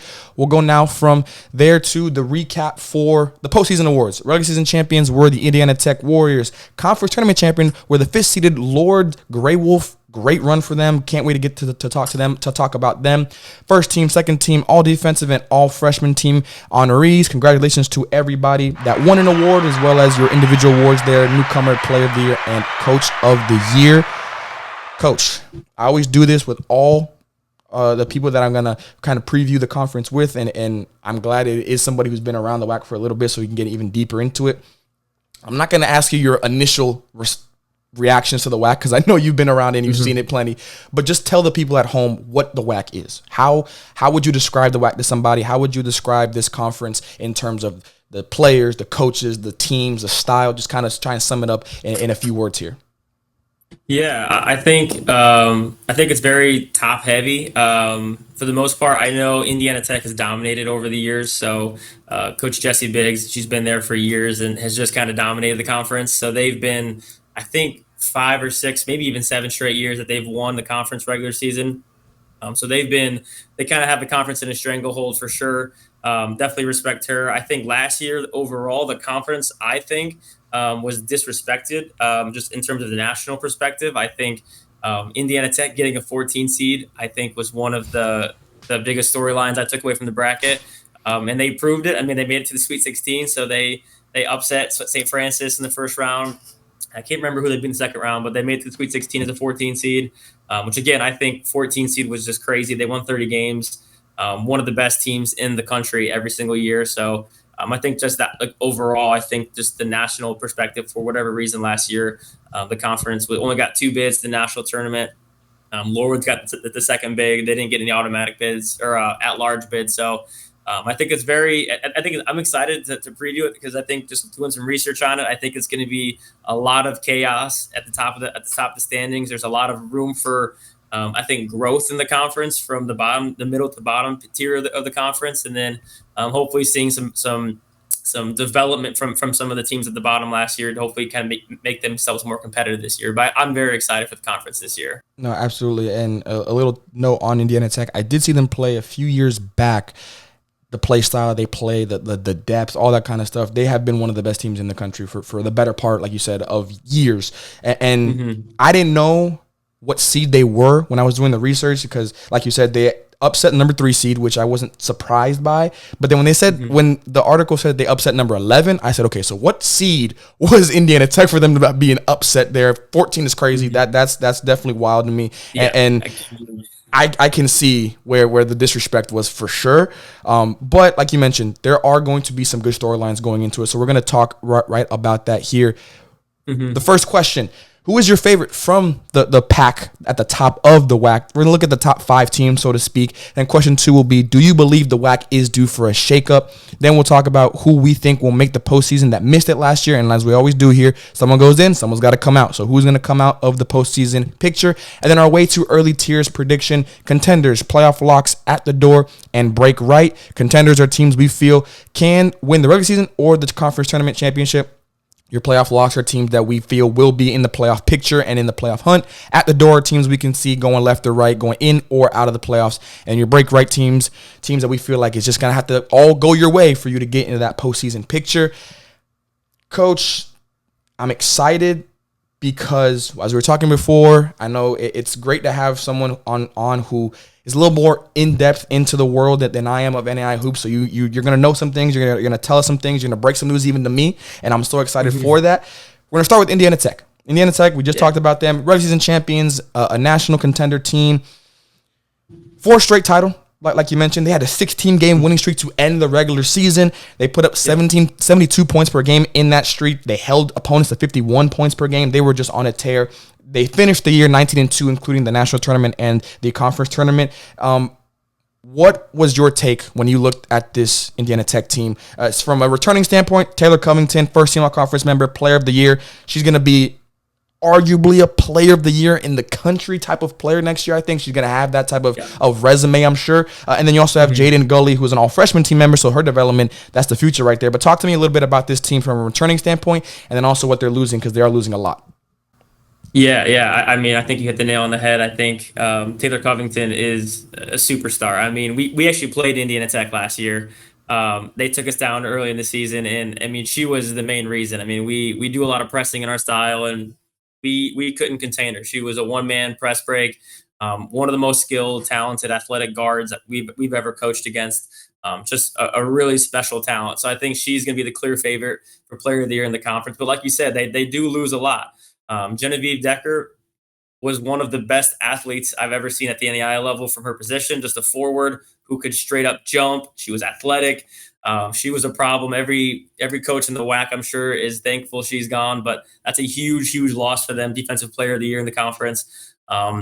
They do lose a lot of their role players as well. So I'm interested to see how Coach Biggs kind of handles some of that rotation. I know they brought in a couple of transfers. I know Madison Weiss, I know from Siena Heights is coming in, and obviously Concordia. I think you mentioned Concordia actually is this. Unfortunately, the university is closing down.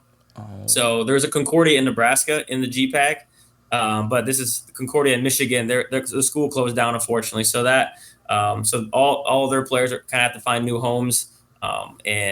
So they're one of their best players. Freshman Ryan Moore is coming in, I know, as well. So they have two key players coming in. I'm sure they've brought in some more freshmen that are talented, but as long as Coach Biggs is there and Taylor Covington's there as the Player of the Year, I think they're my favorite for sure. They're super talented. They're loaded. One of the best defensive teams in the country, and I really like what I see from them. No, absolutely. I mean, not only was she first team and Player of the Year, Covington I'm talking about, second team All-American as well. Yeah. She had 10 games over 20, including a 40 ball. She had 7 games under 10. That means the rest of the games that she played, and she played north of 30, I believe, they were all double-figure scoring games and efficient at that. 38% from the field, 32% from a three-point line pretty much. She had a triple-double with 13, 11, 11. She did everything. She did everything you could probably possibly ask for. Yeah. So her leap is going to be, again, to be on that national contender, to be a player that everybody knows even more than they already do. The transfers you just mentioned, that's big, and I think it's going to, especially in Siena's case, when we get to them, that's definitely going to be a blow when we talk about them. Mm-hmm. They do have the roster, the schedule, out. The few key dates for me, and you can agree, or if you have some other teams maybe you saw, they're going to be at Huntington on the 5th of November. They're going to be against Indiana Wesleyan. I feel like Indiana Wesleyan is playing almost every team in the WHAC, to be honest. I feel like everybody had them at the beginning of the year on their schedule. And then you've got University of St. Francis. And then your conference openers against scrappy, and I think hungry University of Northwestern Ohio team. We'll talk about them once we get there. But they have a good 3 conference game slate to get into a very tough WHAC. Because, again, like you said, they are the bar. They are going to be the bar. They've been the bar for the better part of a decade, honestly. That bullseye has never been bigger because maybe some coaches look at it, hey, you're losing a lot of depth. You're losing a lot of your top as well. Can we be able to maybe get this year in there? There is nothing that you point at for some of the other teams where you're like, okay, improve here, improve there. It's nothing more than just, can the new players acclimate to the system, and can we hit the ground running fast enough? That's really what it comes down to for this Indiana Tech team. Do you agree? Yeah, 100%. Yeah, I mean, the system's in place. They have the coaching. They have the top level talent. I think it's gonna. I'm intrigued to see kind of how their roster spots from like 5 to 8 kind of pan out. I know they have talented players who are younger players who maybe didn't get some run that I'm sure are exciting and be hungry to get that opportunity. But kind of like you mentioned, non-con, they always schedule tough. IWU will always be a tough one. I think they can take down IWU. I know you guys did your IWU, your Crossroads preview. I actually did my undergrad at IWU, so I'm very familiar with the Crossroads League. Very familiar with Coach Whaley. I think there could be a rebuilding year for Coach Whaley. I know they lost a lot, so that could be one that I'm circling. But the one I'm circling for sure is against St. Francis in Indiana. I mean, they're in-city rivals. Both are in Fort Wayne. Rematch of the first round of the national tournament. I don't know if you watched that game last year. I heard about it. A little bit the second half. Taylor Covington hit one of the craziest shots I've seen at the buzzer, at the shot clock, under a minute to go to give him the lead. Indiana Tech brought must have been 3 or 4 fan buses to the game. So because there was a ton of orange in the crowd, that was a super fun game to watch. So that's the one I'm circling for sure. That's going to be an instant classic. No, absolutely. And before we go on to second seed, Aquinas, for Gully, I will say she might be my X factor just because you're a freshman. You were a freshman. You had a great first year. And, 6 games over 10 points per game, 7 games with 10-plus rebounds, including a season-high 18. You had 14 games where you had under 6 rebounds. So you were a presence on the glass almost every single night, along with 2 double-doubles. So I do think from an X factor standpoint, if I had to see, if she's able to take a leap forward, especially with it's not going to be as high because you have some of the transfers coming in and coach is going to find some great role players to put around them. But I am curious to see, for her already being in the system that second year, could she take that become a for sure all conference player, second team or first team. If she can do that, I think this team is going to be even tougher to beat for sure. Aquinas College, next team up on the standings. They had an impressive single season turnaround. They had one of the better single season turnarounds you'll see. The year before, 12-17, not bad, but obviously you want to have at least a winning record. To 20-9, that is from one to another is very, very impressive. They're not losing a lot. They're not losing a lot. I'm sure you've seen our previews. Lex and I are big on what you're keeping, what you're losing. That dynamic is very, very important. Do you like this team's returning the most out of everybody? Now, again, we just talked about Indiana Tech. Individually, they have the best player in the conference. We know that. Yeah. But as a collective, do you like where Aquinas and the Saints are going into the fall right now? Yeah, I do. Yeah, I mean, I think looking at just like you mentioned, returning production is always huge for any basketball team in the country at any level. And they return a ton. I mean, I think, what is it? Their first, second, third, fifth, and sixth leading scorers, at least on the roster from last year, are all back. At least have another year of eligibility. Which is huge. And a lot of those players were juniors. So they should probably have, I think, 5 or 6 seniors in the rotation this year, which I think veteran continuity is huge, especially if you're looking to make that push to maybe potentially take down Indiana Tech, make a deeper run, make it to the national tournament. I think that veteran continuity is huge. They're a really good defensive team. I think they were second in the conference defensively behind Indiana Tech. So I know, Coach Morris does a great job coaching them up defensively. And yeah, I think they're probably one of my top, definitely my top 5. Probably second or third in that mix to potentially take down Indiana Tech. But I think we'll see from there. No, absolutely. Like you mentioned, Claire Gregoire, first team all conference member. She was also all defensive team, 13-12. The girl's a walking double-double. You can't ask for any more than that. She had one game all season under 10 points. The rest of them, she was an efficient scorer. She had 6 games without a 3-pointer made. Like, she was out there doing work in the paint, in the mid-range, 23 double-doubles, including a 20-20 game. She is going to give Covington a run for her money when it comes to Player of the Year. I'm sure she had some votes last year as well, because this stat line is just unreal for the efficiency standpoint. But then Paige Gersney, second team, along with Isabella Resnier. Now, Isabella, she might be my X factor for this team just because of her shooting ability. She was third on the team in field goal attempts from the 3-point line. She was first in percentage and first in makes. She is going to be someone that I'm looking at just from a floor spacing ability, and the fact that we talked to Indiana Tech, we didn't mention their scoring. They're averaging almost 72 points per game. Yeah. Aquinas was 67. There's a little bit, there's a gap there.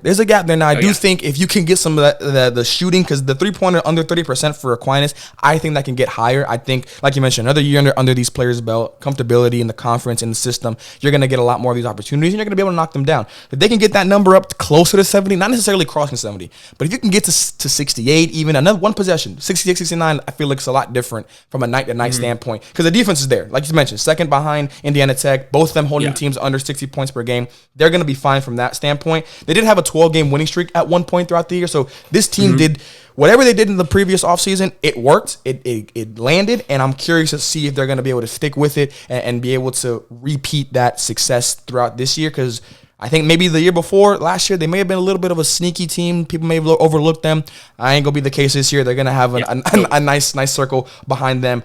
Few dates for them at Governor State, a team that did make it to the national tournament last year, I believe. Again, another team that's going to play Indiana Wesleyan. And then their conference opener is against Cleary.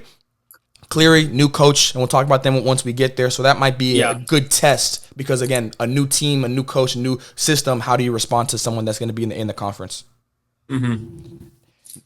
Now, we're going to talk about our first team that, there might be a little bit of a shakeup in the works here for Siena Heights. We already mentioned Madison Weiss. It's going to be going to Indiana Tech. Again, that is on social media. That's where we found that information. Before we get to her and what that loss means for them, talk to me about the youth, because they do have a freshman duo from last year, Kanaya Tyler, and then Saria Ajima. Combined, 12 points, 8 rebounds, about 40% from the field. As a coach, when you have a freshman duo like this, what would you like to see from them in year 2? from as a collective together, again, playing a lot of minutes together, being a possible focal point or at least a fingerprint's going to be on the system. What would you like to see if you were their coach going into year 2 for them? Yeah, I think it's always exciting when you have freshman talent who can help and contribute right away in year 1. I think the biggest thing is you just want to see some maturity in the game. Obviously, as a freshman, sometimes the physicality, the size can be a little intimidating, but I think in year 2 they're hoping for some more maturity in the game to have some comfortability on the road. Obviously, a lot of freshmen play well at home, so stepping into those opportunities. I do think, however, I think one of those freshmen actually might not be coming back either, if I'm not mistaken. I think I saw Serena. I think I did see her as well transfer to a community college in Michigan. So I think they may be losing her as well. And I don't know if you knew, but Siena Heights is closing down at the end of the school year. So kind of like Concordia as well. This year, Siena Heights, unfortunately, in the spring, announced that this will be the last school year for the university. So that's kind of why some of these departures are happening. I feel bad because they've been a really, really solid program for the past 15 years. They have a new coach last year, but before that, they had a Hall of Fame coach who led them to multiple national tournament appearances, some conference championships over her career. So it stinks to see a program as traditional and as really good and successful as Siena Heights potentially.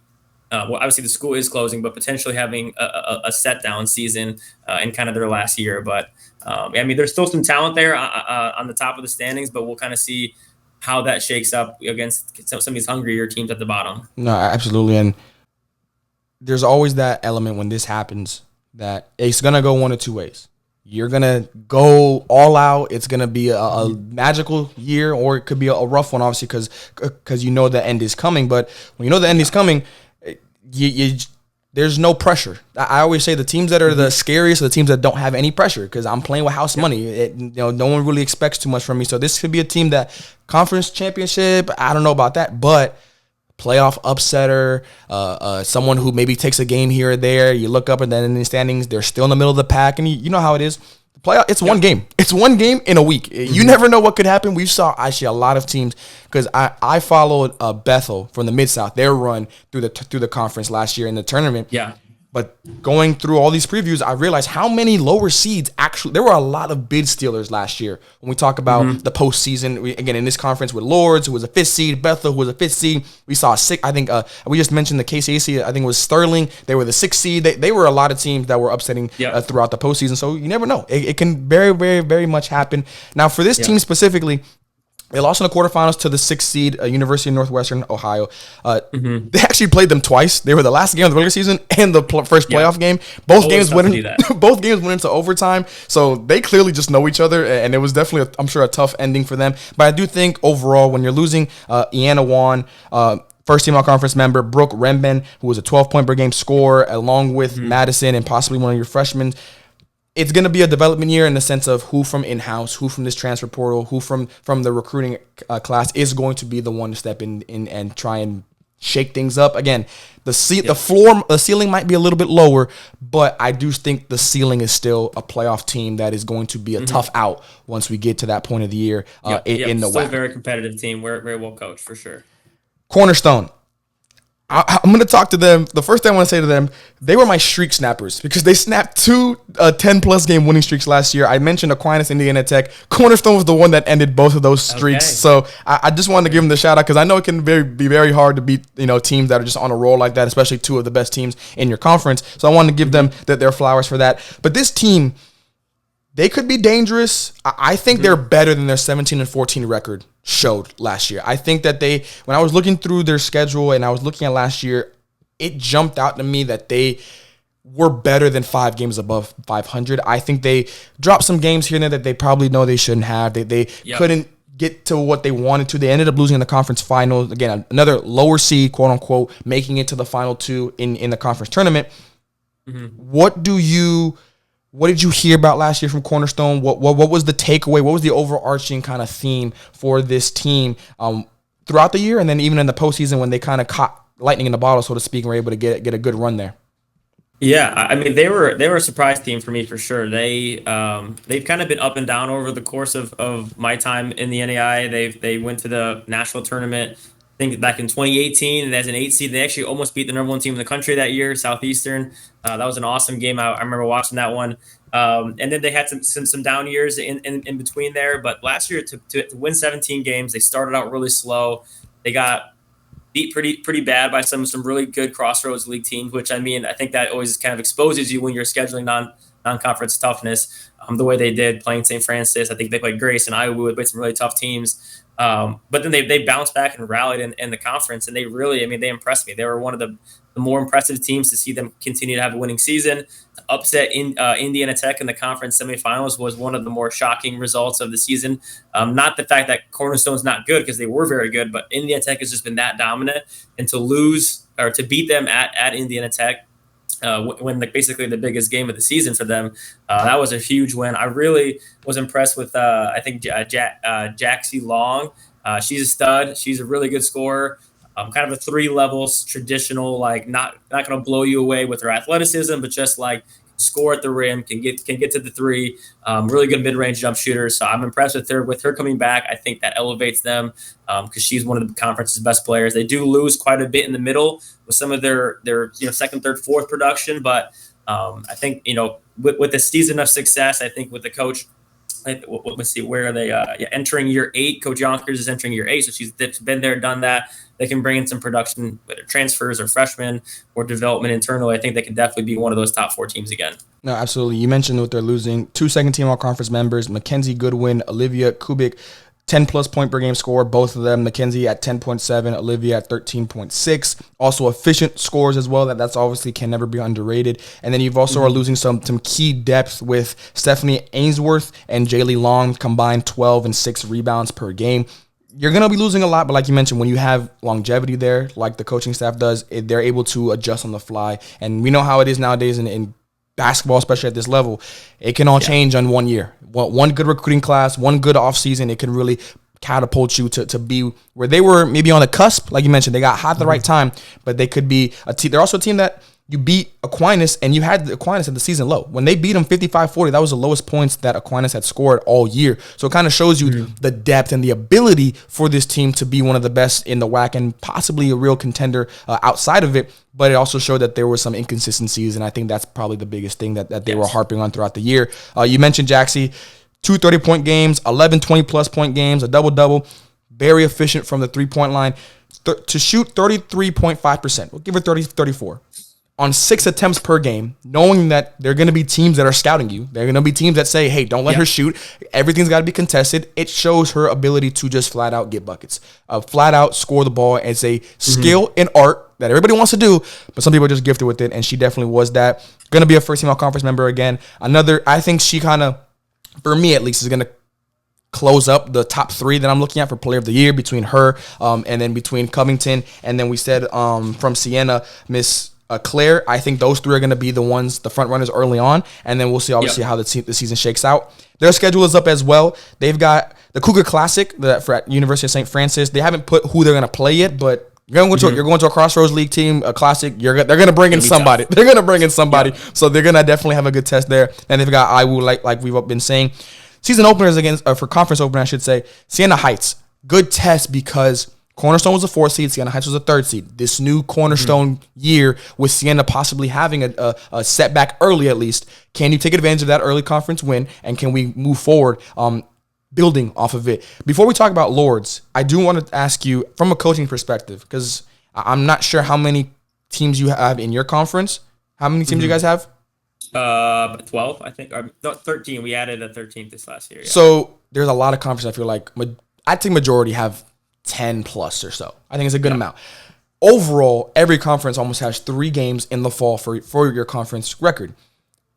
As a coach, those 3 fall conference games, do they scare you as much as I feel like they probably do for some teams because of the fact that it's brand new in the season? Sometimes, we just talked about for Cornerstone, maybe 3 games. maybe 3 games before you get to Siena. There's some schools that are blessed to have more conference and non-conference games and be able to get that runway, so to speak. But if you have only 3 or 4, how comfortable typically do you feel as a coach going into that first conference game that is in the middle of November, maybe even earlier than that? Yeah. I think it depends on the scheduling too. Sometimes, if you run into one of the top teams in your conference early on, and you have a young team, I think you could be in trouble. Like a couple years ago at Olivet, we struggled out of the gate. I think we had 3 of the top 4 teams in the conference. We started out like 1-3 or 1-4 in the conference, and we were a young team. We weren't ready for the top level talent in the conference, and we ran into it, and we got tested early and ended up figuring out later in the year. But like it can be challenging if you do draw some of the tougher teams in the conference early on. So I think as a coach, you just gotta hopefully speed your process up. Hopefully lock in non-conference. Figure out what you're trying to do early on. And then if you have a favorable draw, take advantage of it. If you don't, then just compete your butt off, and hopefully you can steal one of those games. And if you steal one, I've seen those. That one still could. You could go 1-2, but that one might feel like you going 3-0. So I definitely, I can definitely see that for sure. Now we're gonna go to Lourdes before we kind of re-ask the question. We get our direct answers for question number 1. Mm-hmm. Heck of a run. Heck of a season, honestly. Like they deserve a round of applause. A historic season for the Gray Wolves. They most wins in program history, 22. For the record, that is 9 better than their previous record. Their record was actually I guess it's 10 because the record was set at 13 when it happened. So they actually had 10 plus wins to set that record, set that mark. Man. Their first ever title, the first 7 seed in WHAC conference history to win the conference tournament championship. You beat Aquinas on a game winner by one of their returning players and probably the spearhead of, I said the 3 that'll probably be player of the years. Emma Pedroza, she's got something to say. I know she's probably thinking about it right now, and I understand that. Don't get me wrong, but I do think she'll be the 4th one. She'll be the next one kind of knocking at the door for that, and we'll get into her in a minute here. From your perspective, how hard is it when you had the year you just had, setting history marks, rewriting the history books, not just on your team, but in the conference? Mm-hmm. How do you refocus everybody? Because you're returning 3 players, all of which are going to be impact players. I mentioned Emma, Macy, Stringfellow. I think we talked about it before. She could have a 5th year, so that's a possibility for her. And then Tamaya Worthy, first team, second team, and then all defensive, those 3 respectively. How do you keep everybody focused? How do you let everybody, hey, great year, we got to refocus. It's a new year, new mission. We're not going to be a surprise anymore in this conference. Yeah, I think before I dive into anything, I think Lourdes had an awesome season. I was super impressed. They've not been a powerhouse in the Midwestern Conference. They to have 20 wins was remarkable. That was awesome. So first off, congratulations to Coach Bradford. She had a fantastic season, kind of finally developing that into a winning culture. But I think kind of like what you were asking the question, I think complacency can definitely kick in, right? When you finally have a good season, you feel like you're at the top of the world, kind of lose a bit of that edge, a bit of that hunger you have to try to get up to the top. Once you reach the top, it's about finding that extra level of hunger. And I think they have it because, they won the conference championship, but you lose in the first round as a 16 seed. So now your goal now as a coach, as a team, hopefully their goal is to hopefully compete for the regular season, get back to the national tournament, get a better seed, and hopefully hope to win a game or go on a run in the national tournament. And if Macy is back, who I think she's one of the better bigs in the conference, she's super athletic. She's a problem inside. I really like Emma Pedroza. She is an absolute bucket, like an old school mid-range lefty, like kind of reminded me of Michael Beasley back in the day from Kansas State, like just that lefty stroke. Man, she was watching the film on her. She was really, really good. So if they, and then I do like Worthy as well, first team or all defensive player. If those 3 are back, this team could be really, really dangerous. And I really like Lourdes coming back next year if those 3 are for sure coming back. No, absolutely. I think with the 3 of them, I'm comfortable in saying they would be my team to answer the question again, and I'll give you the floor to answer it as well in a minute here. The team I'm most excited for is Lourdes because of the fact that you had a great year. Like you said, and I've said it on the podcast, people probably tired of me saying it. It's easier to get to the top than people think because there's a motivation for it. You have a drive. Once you get there, And if it's your first time there and it's been a long process, complacency is the enemy of progress. You know, if you just get satisfied with it, it might come back and you might hit in a nosedive real quick. If these three come back, or even if two of the three come back, I think they're a comfortable playoff team. That's the floor. That is the floor. Yeah. I think they'll get back there. And I think they'll take this moment to talk about the fact of they had to do a play-in game. The WHAC has a play-in game. I love it. I'm for it. Yeah, let's do it. Especially with the fact that there's so many conferences that have, like you mentioned, 10 plus teams. Let's do it. Let's give me a play-in game. It's been a great for the pro level. Let's do it at the college level, and I think it just adds a level of excitement. It makes teams more competitive throughout the year. So I do think they had to beat the number 10 seed in the play-in to make that run. Which again, we've seen it. That's great TV. That's Cinderella stuff right there. That's Disney stuff. 30 for 30, whatever you want to call, whatever you want to call it. But I do also want to take this moment before I let you answer your to the question here. Shout out to Emma and Macy. Both players surpassed 1,000 points last year. Hard for one person to do it. For two people to do it in the same year, that's definitely unheard of. So I wanted to give both of them their shout out, like you mentioned. Professional scorer is Emma. Macy, in her own right, can put the ball in the basket with the best of them. So very excited for what this team could be bringing back. It's a prove it year. Last year, nobody's surprised anymore. You're gone now from can you do it to all right, prove you can do it again. And if you can do it again, it might be the start of a nice little run here for them in the WHAC. But talk to me. Who do you think or who do you like, most excited for, however you want to phrase it, out of the top 5 teams we just talked about in terms of next year and what they could be doing? Yeah, I mean, it's hard to not say Indiana Tech. Like I said, I just respect Coach Big so much. Over the years, she's going to be a Hall of Fame coach for them. I mean, just an absolute legend there. I mean, they're my favorite, and until somebody can knock them down, I think they will remain my favorite.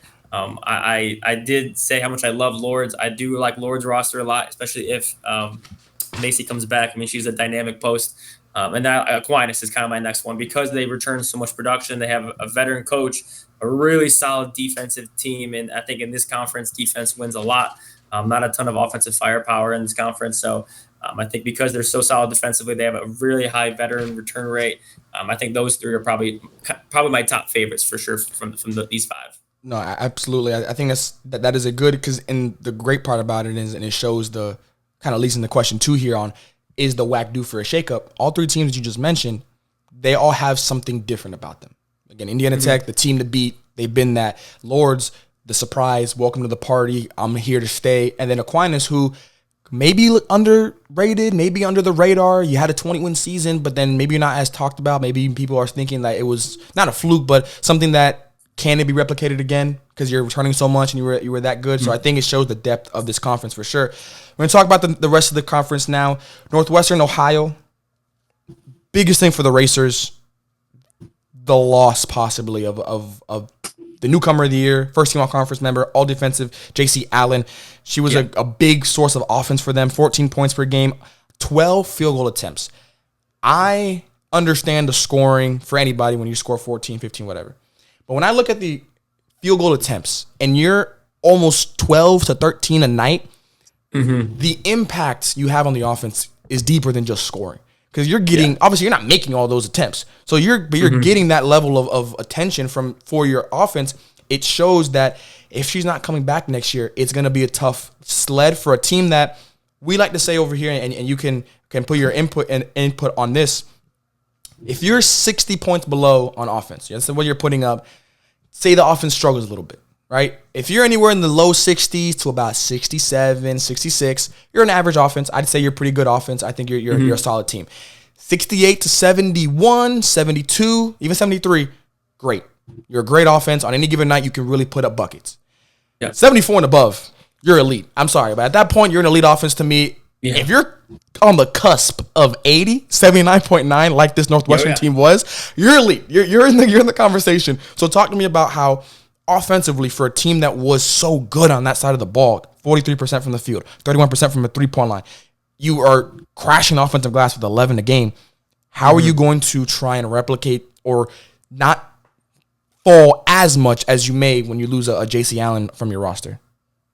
Yeah, I mean, JC is a special talent. I actually know the Allen family very well. So her sister Lay, who was a senior, she graduated. She actually played for us for 2 years at Olivet. and then transferred there to finish her 2 years out playing with her sister. So shout out Allen family for watching this. Love you guys. Lay, miss you. But yeah, I mean, she's a special talent. To lose her, I mean, she just a great athlete, great scorer, and they were a fun team to watch. I mean, like you said, 79 points a game. I think the biggest gap for me is they need to get better defensively. I'm sure Coach knows that, but they were definitely in the bottom half of the conference defensively. So you're scoring a lot, but you're also giving up a lot. They play at a fast pace, they play at a fast tempo, which is always fun. But now can you get some stops? I mean, we haven't even mentioned her yet, but Alyssa Lawson, nation's second leading scorer. So you're talking about, player of the year candidate. I mean, she's got to be right up there. 26, 27 points a game, second score in the country. She's back for her senior year. She's going to be hungry. I actually really like this Northwestern Ohio team with some of the continuity they had back. I know losing the Allen sisters are going to be tough. JC's a really good player. But anytime you have a 27 point per game score on your team, I don't care who else you have a chance to win, at least 18 to 20 games and be in that top half of the conference. So they're going to be a fun team for sure. No, absolutely. And again, mentioned it just now from Lourdes for Emma. Part of our job here, as much as it is to give light to the NAIA women's basketball world, it's also to put bulletin board material. Hey, Lawson, if you want to clip this, put it on the wall, whatever you want to do, that's fine. Boy. That's fine. Hey, it is what it is. I know it's going to happen sometimes, and she comes out and turns out to have the player of the year. I'll go back and I'll be like, I'm sorry. That was on me. It is what it is. It happens. But no, she's going to be definitely right there. I think it's going to come down for her and for Emma. Wins. Can you get enough wins? Because I am big on you got to reward winning at the end of the day as well as the individual scoring. So, but she set a record, 9 straight Player of the Year awards in the Player of the Week, in the conference. That was a record there. The team as a whole, first home game in the postseason since 2012. The best start ever at 12-1. Best conference start, 5-0. Best wins at 20. The team was receiving votes for the first time since 2012. First ever playoff win. You can just go down the list. The last 2 teams we mentioned, in Northwestern and Lourdes, both teams I think can be put in the same category of success was there. Granted, it might not have been the level of success you want, but it was there. You cannot deny that. Yep. How do you contain it, kind of water it down a little bit? You don't want to get too high and then go into the next year and say, okay, I love the feeling that we had last year. I want to do it again. I want to do it again. How can we do it again? I do think a good point is the defense. Like you mentioned, if you're scoring about mid-60s, you're an average offense. If you're giving up that much, about 66 points per game, you're about an average defense. I think they can be better. I truly believe they can be a very good defense. They can hold teams closer to 60. Maybe not under 60 like an Indiana Tech or an Aquinas, but close to that number. And that's an extra 5 points, extra possession or 2. In a conference like this, that can be the difference between a win and a loss. We go over to Cleary. Mentioned new coach there. Want to give Coach Emma Elias Schulp. I hope I'm saying that right. For the Cougars, she was at Concordia prior to getting this job. This team, and actually, but before I go, Northwestern, they do have their schedule up. They have Goshen on the 29th of October, and then they go right into conference play against Indiana Tech. Wow. Talk about a test. You got one game, and then you're going right into it. And again, Goshen's not going to be a easy one by any means. So talk about the test. That's going to be a great test for them early. I've talked to Lex about it before. There's some games already that I'm looking at. I'm like, I might have to circle that one for when that date comes, and that very well might be one. But back to Cleary. As a new coach, what is maybe the hardest thing about taking over a job at this level? I've talked to a lot of coaches already on the podcast in our interviews, from program builders and like Coach Markel Cox to established legendary coaches like Coach Chris Nelson at Bethel. I've seen it all. I've talked to everybody. Coach Ross James, Coach Ben York. I've talked to everybody. What do you think is the hardest thing about taking over a program in a conference like this that can be wide open if you do things right? What's the biggest thing for you going into Coach Schulp's first year? Yeah, I think it's just identifying your culture. And we actually played Concordia last year as well. So we played a couple WHAC teams. We played Concordia. I have nothing but respect for Coach. I think it's Elise, I believe her name is. But she is a very good coach. I mean, you just look at her her career there. I mean, at Concordia, kind of took over a losing team, eventually built them up to where they were. And I think they probably would have been better moving forward. They had a really good post player who ended up transferring to a Division II school. I think it's like Superior State maybe, or one of those D2s in Michigan. She was a stud, first team all conference as a freshman, first team all conference. She was a really, really good player. So I think she was building that program in the right direction. So I actually have faith that she will do a great job at Cleary. Cleary is a very new young school in the NAI, young basketball program. I think this is like year 3 or 4 of them in the NAI. So they're relatively new. And they actually took a big jump in the right direction last year. I mean, they were really a bottom feeder for a couple of years. And they had a really good, almost surprising season. Even though they weren't towards the top, they still had a really, really good season. I'm interested to see kind of who she brings in. Maybe she brings in some talented players from her Concordia team, or she bring and at the talent level that they have returning there. I actually think I believe in kind of who she is as a coach and developing that program to get back where they need to be. And I actually think they're going to be a pretty underrated team in the conference this next year. No, I can absolutely see that. And on your point of building Concordia, while she was there, the team did not always made it to at least the quarterfinals of the conference tournament. So, like you said, the turnaround happened fairly quickly, I'd probably say, at Concordia, and it stayed there. And when you have that type of aura in the locker room, it's going to be easy for sure. Again, with a new coach, we look at the returning players and what you're losing. It's going to be hard because obviously she's going to have her own recruiting class as well, but she's going to try and keep a lot of players. I'm sure she's going to try and keep Samantha Housekeeping and Izzy Dougal. Samantha, second team all-conference member, 13 points per game. There's a lot of good scores in this conference. The WHAC might be. We like to nickname all the conferences. We've done everybody except, again, I'm going to keep saying it until I get it, the Crossroads and the GPAC. We're working on you guys. I promise you. I think the WHAC might be the most offensive conference I've seen so far. I haven't seen all of them. This could change when we see all of them. Yeah. But from what we've seen up until this point, again, episode 6 and part 4, this feels like the offensive conference. Is that a safe assumption to make? And for reference, when we talk about the Cascade, we called it a make or miss league because the 3-point shooting specifically was very, very important in the Cascade. But here, whether it's 3-point, whether it's field goal percentage, there's so many, at least each team, even the bottom of the conference, you've got at least one score. And even a team down there, you got a freshman that was that score for them. So do you think the offensive conference is a fit for the WHAC in that aspect? I think as a team-wise as a whole, maybe not. I think individual-wise, I think you hit the nail on the head. They have some really good individual top-level scores. I think Covington returning, Genevieve Decker last year. If you're just going off last year's team, Genevieve Decker was there. She was a really good scorer. I think Claire from Aquinas was her stud. I really like Pedroza, Jaxie Long. Like there's like 7 and obviously Alyssa Lawson, who was one of the nation's leading scorers. I mean, there's like 8 or 9 players who are pushing 16, 17 points a game, and in the NAI, that's pretty impressive. So I think individual talent, it should bring a lot back in this conference. So I think there could be some potentially multiple 20-point per game scores next year, which could be pretty exciting. No, absolutely. For Cleary, they do have their schedule out. Spring Arbor, that's the first game that I'm looking at there, 25th. That's 2 days after opening day because opening day is the 23rd, I believe. And then at St. Xavier on the 30th of October, and then you open your conference with Aquinas.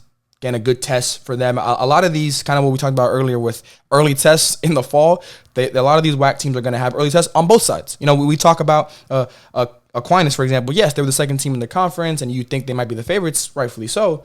This Cleary team is an unknown. This Cleary team could come in and maybe get you on that first game, and now you're looking at in the spring, man, I kind of wish we could get that game back. Or, man, I kind of wish we didn't drop that one, especially if it's a close one.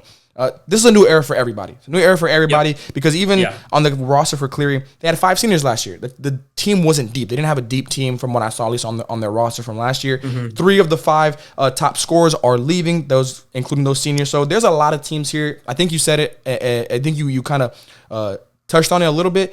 The sneakiness of this Cleary team, I think I would give them that nod. They might be the sneakiest team going into next year because they may be overlooked because of new coach and all that kind of stuff, but don't overlook them too much because they might come back and really be a playoff party pooper when that time comes for sure. Yeah. Now we're going to go to Rochester Christian. This team, I gave Cleary the sneaky nod. this team is sneaky, but not that sneaky. Because I think there's some schools in the WHAC that are looking at them, rightfully so, as like, hey, this team is building something here.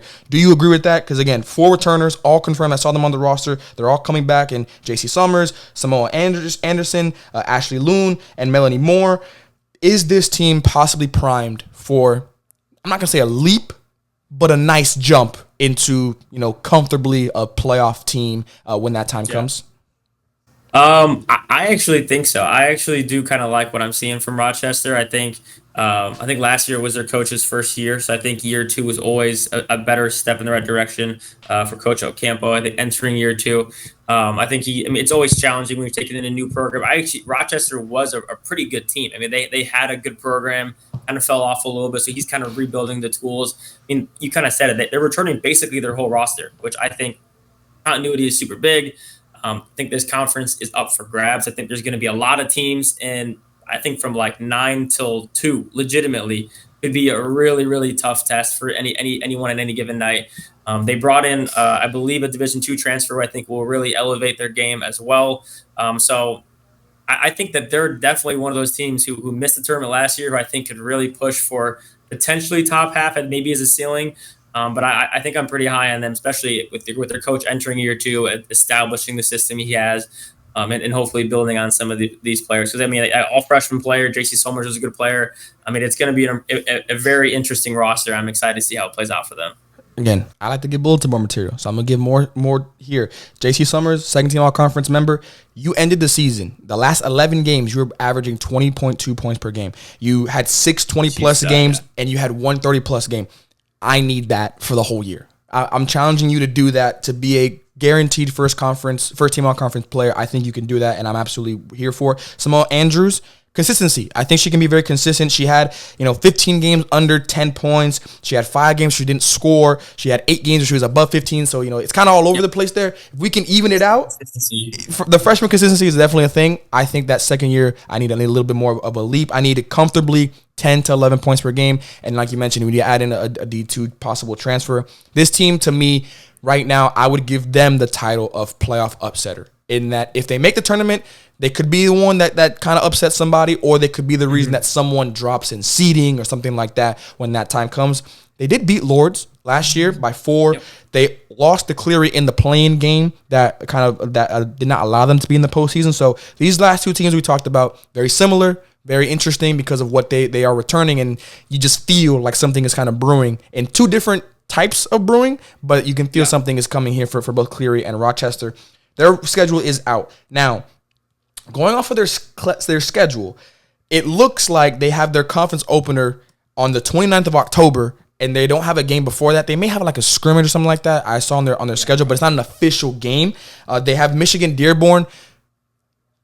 If you're going to have a first conference game against a team, off rip, I don't think it's going to be harder to find a favorable matchup than the team that was last in the conference last year. But then they have Huntington and Spring Arbor. So it might not be the tough test early, but there's going to be a very good, if you can go 2-1, maybe be 3-0 in those 3 games. I'm looking at it like, okay, this team is looking to do some damage when they get into the spring and into the next semester.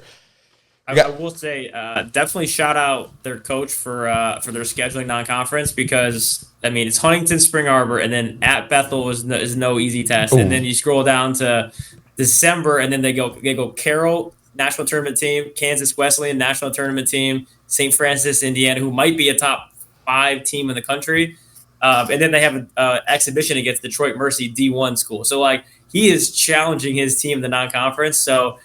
They might not see as many wins overall. I think the schedule is going to be very high for the RPI, which is going to be really helpful for them. But they can finish in the top half of the conference. I think with their strength of schedule, their RPI should really be good. They definitely schedule tough in the non-conference. No, absolutely. At this point, when we're recording this, we have done majority. I know the episodes haven't come out yet, but we've seen a lot of the conferences. The 3 teams I would give right now, today, the toughest non-conference schedule so far. Again, it's August, and I haven't seen everybody. I would probably go definitely Rochester after what you just told me. I also think in the GSAC, Park, Gilbert, I think they have a very tough non-conference one. And Stevens College, I checked on their website. That thing is a gauntlet. That thing is a gauntlet. Yep, I think those three too. teams are going to be teams that I'm looking at to have, like you said, and I'm trying to wait as long as I can before we start talking about RPI and ARC and all that stuff, because once that time comes, it's going to be confusing and everybody's going to be all over the place. But yes, I do think strength of schedule for those three teams are probably going to be very high, and it's probably going to be something that's going to help them when that time is coming and needed. Madonna, Lawrence Tech, Defiance College, and Michigan Dearborn. We're going to start with Michigan Dearborn because, and they may have done it since, but when we made these notes, there were no stats available for them as far as team goes. Now, they do have their roster up, and so I went kind of individually, so I do have a few returners. But first things first, congratulations to Coach Becky Stunt. She is the newest coach at Michigan Dearborn, so congratulations to her and taking over the Wolverines program. From returning, and we'll be kind of quick here, Bailey Stymick, 9 points per game, 3 rebounds a game. Marissa Thomas, 10 points per game, 3 rebounds per game. And then Tamia Tussle, 8 and 4. Those are the 3 players I'm looking at. Their roster right now only has 8 players. Again, in August, so that's probably going to change once the time comes in the fall. But those are the 8 players we have so far. For Michigan Dearborn, you know, the best thing about being last in the conference last year, you can only go up. You can only go up, and I'm excited to see what's going to happen in this new era, in this new regime, and I'm looking forward to it because I'm always looking forward to something new. You never know what could happen, and that's all you're really asking for from this Dearborn team. Do you have any thoughts on Michigan? No, I mean, I'm definitely excited to see the new coach. I think it's definitely a tough job to take over. I mean, they've been struggling the last couple of years, and unfortunately, you know, the lower of the low teams in the NEIA just tend to keep getting beat up on most of the season. And and in this conference, I mean, there wasn't a ton of free wins because it was a very competitive, deep conference last year. So I think hopefully they can improve. But unfortunately, I think it's going to be potentially more of the same this year. We're going to jump up to Madonna, and then we're going to do Lawrence Tech and Defiance College together. For Madonna, they lost in the play-in to Lourdes. The Crusaders, similar to the last team we talked about before, Michigan Dearborn and Rochester, something could be brewing here. Something could be looking nice here. Now, they might be a step away from where Rochester is because of the fact that this team started 4-0. You had a 6-game winning streak at one point, including 4 in conference. But then a tough second half of the year. Felt like they kind of hit that wall, so to speak. And it's understandable when you're arguably best player, maybe not you're not your leading scorer, but your best player in Faith Jugworth, all freshman team member. She's a freshman. You know, when you have a younger core, younger team, that can kind of happen in the second half of the year when they're getting adjusted to college life. Do you think there is something brewing here when you've got 3 other returners along with Faith and Tariah Moore, Denny Robinson, Delina Robinson, Dakota Smith, 9, 6, and 8 points per game respectively, all very efficient shooters. You're only losing Chanel King. Granted, 9 points and 3 rebounds is going to be tough to replace her, along with 4 assists as well. The team was 65 points per game, 64 opponents' points per game. When I look at numbers and I see kind of even with your opponents, it's giving a team that just couldn't find a rhythm, couldn't find continuity. Do you see something kind of brewing here, though, for this Madonna team? I mean, they've been trending in the right direction the last 3 years, so they've improved win totals each of the last 3 seasons. So I mean, they're definitely going in the right direction. They were a surprise team as well. I remember checking, you know, when I'm looking at records and stuff and standings in the middle of the season, I think they started out like 12 and 4 or something like that. Like they were very good at the beginning of the year. I think they benefited from an easier non-conference schedule for sure. And as soon as they kind of entered, that conference schedule, they kind of dipped off a little bit. But I mean, to win as many games as they did was impressive. I think Madonna's not an easy job to take on, and she's been doing a great job, these last couple of years. So I'm interested to see. They return enough, I think, to be competitive. I don't know if they're ready to take that next jump, kind of like Lourdes did, to go from like 12, 13 wins up to 20. Unless she brings in some really good talent. I haven't seen the roster yet from this year. I don't know exactly who they're bringing in. If she brings in some impact transfers, I think definitely could be in for a good season. From what I'm seeing right now, I don't exactly know what their ceiling is, but I do like the trajectory their program's going for sure. Yeah, absolutely. And I'm actually going to, because you jogged my memory and I've gotten used to it. I don't know why I skipped it. Going to give the housekeeping rules. If this is the first time you're watching a conference preview here at the Hoop Report, I sent out the Google form in the summer, Some coaches got back to me. Some coaches didn't. There's a coach right here who can tell you they're busy in the summer. I'm nothing against them, but just know that's kind of where we're getting a lot of these informations. If coaches responded, coach didn't respond, and then we adjust from the website of the school and the conference. So that's kind of how we put all these notes together, and we're giving you guys. We're not saying it's 100% concrete, but we're pretty comfortable in putting our name on this and that kind of stuff. Back to what we were talking about for Madonna. To put in perspective, as of January 1st of this year, when the calendar turned, the team went 3-10 those last 13 games. It kind of shows you where you start 4-0, a 6-game winning streak as well in the fall, and you're kind of looking like you're putting things together. Then it kind of just turned on you on a dime, and you kind of weren't expecting it. But you did end the season on a 2-game winning streak, both of them conference wins. So it shows the roller coaster, so to speak, of very high, very low, a little bit in the middle. So if Madonna can kind of find it together, like you said, then maybe that is the next step in the process. You get some wins, you get everybody excited a little bit, and now, hey, this year we're going to put some more tough teams on there. We're going to put some more expectations on you guys. You got to go out there and execute. It may not be the way we want to, but it's going to pay dividends in the long run. Lawrence Tech, Defiance College. I kind of want to put them together because I feel like the Blue Devils and Yellow Jackets have the same overarching theme. It's development. I think it's going to be a development year for both of them. You're both returning a good amount, and that's why I think the development is the best way to go with it. Both of them are having 4+ returners. Both of them are returning their leading scorers. This is looking like a team that I don't know if I can say a year away from being a year away, but similar to what we talked about with Madonna, where 3 years, in about 3 or 2 years, okay, one of these two teams, or if not both, could be in that middle of the pack now and trying to make a noise for it. Do you see a similar trajectory for Lawrence and Defiance College? I mean, you took the words right off of my notes. I literally put for Defiance a year away from being a year away. I mean, I just don't think either team is ready this year to take a huge step. Now, again, I respect both coaches. Actually, Coach P was in the CCAC in our conference at Trinity International. So I respect her, love what she's been doing. But I still just think the talent level, I think, is just a step down from some of those middle teams. And I think, like you said, if they can take a step in the right direction this year, get to that 9-10 seed playing game this year, and then kind of build towards the future years, I think I could see it, but I think this still could just be a rebuilding year for the future of the program. No, absolutely. And what we talked about earlier, when we talked about individual scores in this conference, we just talked about 9, 10, 11, and 12. Almost all of them have at least one returning that was at close to or above 10 points per game. Shows you that you kind of need that to be in this conference and be able to compete on a nightly basis. But we'll bring it back. Question 2. Do you believe the WHAC is due for a shakeup? Now, we like to define things here so we kind of are all on the same page. When I say shakeup, what I mean is, could you see one of the 6 teams we just mentioned jumping into the top 5?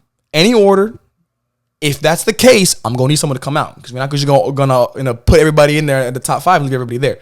From the 6 teams that we just talked about, or from the bottom 6 teams that we just talked about, who do you feel like could be shaking up the conference? 1, 2, all of them, however you want to do it. Yeah. But do you feel like there might be a shakeup brewing in the WHAC? I do, yeah. I think this, like I said it earlier, I'll say it again. I think 2 through 8 or 9, I think is going to be very intriguing to see. I think there's not going to be a ton of wiggle room between that unless, Aquinas really steps into it or somebody else at the top does. But I really like this Northwestern Ohio team. I really like Rochester Christian. Actually, I think they can really jump, make a noise in year 2 under their coach. I think a couple of these teams honestly could really sneak in. And I'm not calling all of them. I feel probably best about Northwestern Ohio. I think they have some really good returning production, some really good. I'm sure they're going to bring some new talent. He always recruits a lot of really good athletes, and so I think they're going to be a tough team. I think they're starting to have a winning identity over the last couple of years, which is, I think is a huge mindset to have under your program, just that winning culture, and to see success this year. I think they're going to carry that over next year and get to that top 4. Absolutely, and those 2 are the same ones that I had, and for just. We like to always be different here on the podcast. So just because you said Northwestern and mentioned Rochester, I'm going to go Cleary. I think Cleary could be that team that shakes up and gets in there. Probably no higher than if they get to 4, I would say that's a great season. But I think 5 is probably where I could see them kind of getting and staying relatively comfortable in. But I think we can agree those 3 teams are for sure the ones that we're like, they're the ones knocking. They're the ones that are going to be looking to try and sneak into the conference, to the upper end of the conference. Going now to the final question, kind of a continuation of that one. As an overarching playoff picture, We know who made it last year. We know the teams that made it. Everybody except everybody from Cleary and up that we talked about. Yep. Do you have a team that, and I'm not kind of playing as the playoffs. We're not doing that one. Do you have a team that missed the postseason last year that will be making it this year, that you're comfortable in saying they have a chance of making it this year, and a very good chance, and then I'm going to need someone to come out and they're going to be replacing them? Who do you have in that department? Yeah, I think for me, I mean, Rochester Christian was that 9 seed last year. I mean, that's an easy one. I think they're going to be really, really good this year, potentially. I think they're going to take a step up in the right direction. I think there's a very small chance that they miss out on the playoffs this year. I think they're going to be really good. And then I do think, unfortunately, just with the circumstances of the university, with kind of where they're at, Concordia proved last year that you can still have a great season. Still, they had a special year. They were above 500 in conference play. Very, very competitive team in the non-conference. Shoot, they beat us. But I think Siena Heights is my team that I think could see a step down in the wrong direction. Now, I don't know if they're going to fall all the way out of the tournament. Necessarily go from 3 to like 9 or 10. I don't think they're still a very competitive team. But I could see them being a team that takes a step back in that top half of the conference, just with kind of the unfortunate circumstances of the conference and with where they're at as a university. I just think they're kind of my team that I'm circling right there for unfortunate reasons. No, absolutely. And I'm agreeing with you in Rochester. I would like to say like I'm a down or something like that, especially with the plan, but yeah, it's just again, like we said, there might be a year away from being a year away. Like they're there, and we like them, but we'll see if they can really take that step. But I will go Cornerstone. I think Cornerstone. I know I said they were 17 and 14. I think they're better than that. They were in the conference finals last year, but because you were 17 and 14. My question is, can we be better than that? Are we going to be able to learn from our last year, our mistakes that kind of cost us a game or two here and didn't let us be able to get the comfortability? Because I think this team could have arguably been a top 3 seed. I think they missed that by a game or two, and that kind of is the reason I'm looking at them and saying, like you mentioned, 3 to outside of the conference is a big jump. I think 4 and the 2 to 8 range where you mentioned that it's all going to be kind of there. I think the Cornerstone might have a bigger ability. The cone of uncertainty, like I've started to say, is very wide. It can go from them being another conference finals appearance to possibly missing it by a game or two. And so I'm going to go with them because they are losing a lot, even though they are returning a good amount. They're probably losing a little bit more than I would be comfortable in saying and dealing with going into the season. That's going to do it for our 3 questions. So we're going to go to our tiers list now. Again, if this is your first time, we like to do these tiers. What we like to do to these just to kind of break up the conference a little bit. Like I always say, I'm going to quote Stephen A. The list is fluid. It's ever changing. We don't know. We're in August. This is the 13th we're recording this. It could change. Fair warning, Coach, though. Whatever you say will be held against you in the spring when we come back to it. And if it is what it is, it is what it is. Okay. We're throwing our mercy. I'm sure we're going to give some teams some bulletin board material. Exactly. We're going to circle us and be like, man, these 2 guys don't know what to talk. We're going to literally throw ourselves at the feet of the people. Hopefully the people aren't going to be too rude about it. 4 tiers: break right, at the door, playoff locks, contenders. We'll start at the bottom with their break right. I do think that might be the most easy of the tiers. I think we can go Michigan, Defiance, and Lourdes. I think you agree with those 3, Coach? Yep, that's exactly what I have, yeah. So we're going to move over to at the door. For those of you who are new to the conference or are new to these tiers, again, at the door just means teams that we feel could be a playoff team. They could just miss it. Again, playing team that maybe doesn't win or could win and get in. What are your 3 teams that you have in this tier that could make the tournament in the postseason or could maybe miss it just by a hair? Yeah, so I got 3 teams. I got my 9 seed. I had Madonna. I think they're close. I think like I said, they're trending in the right direction as a program. I still just think I would need to see some more from them in conference play to fully buy into that and believe it. And maybe this is the year. But that's who I have. I actually have Siena Heights next as my next team down there. So I think they're taking an unfortunate step back just from what I'm seeing. And then Cleary is my next one down there at the door teams. I I have Madonna and I have Cleary. I'm throwing Cornerstone in there. I think Cornerstone, like I just mentioned, I feel like they could be that team that can go either way. Now, I will say the gap between Cleary and Cornerstone is bigger than from Madonna. I think Cleary and Cornerstone are closer to the playoffs, and Madonna might be a little bit closer to not making the playoffs. But I think they're going to be similar in different points throughout the year of, hey, they're getting hot. Hey, they need to really get it together to be able to make this playoff push. Playoff locks. Yep. Teams that we feel are going to be in the postseason, we can pencil it in, pen it in, however you want to do it. Who are your three teams that you have right now?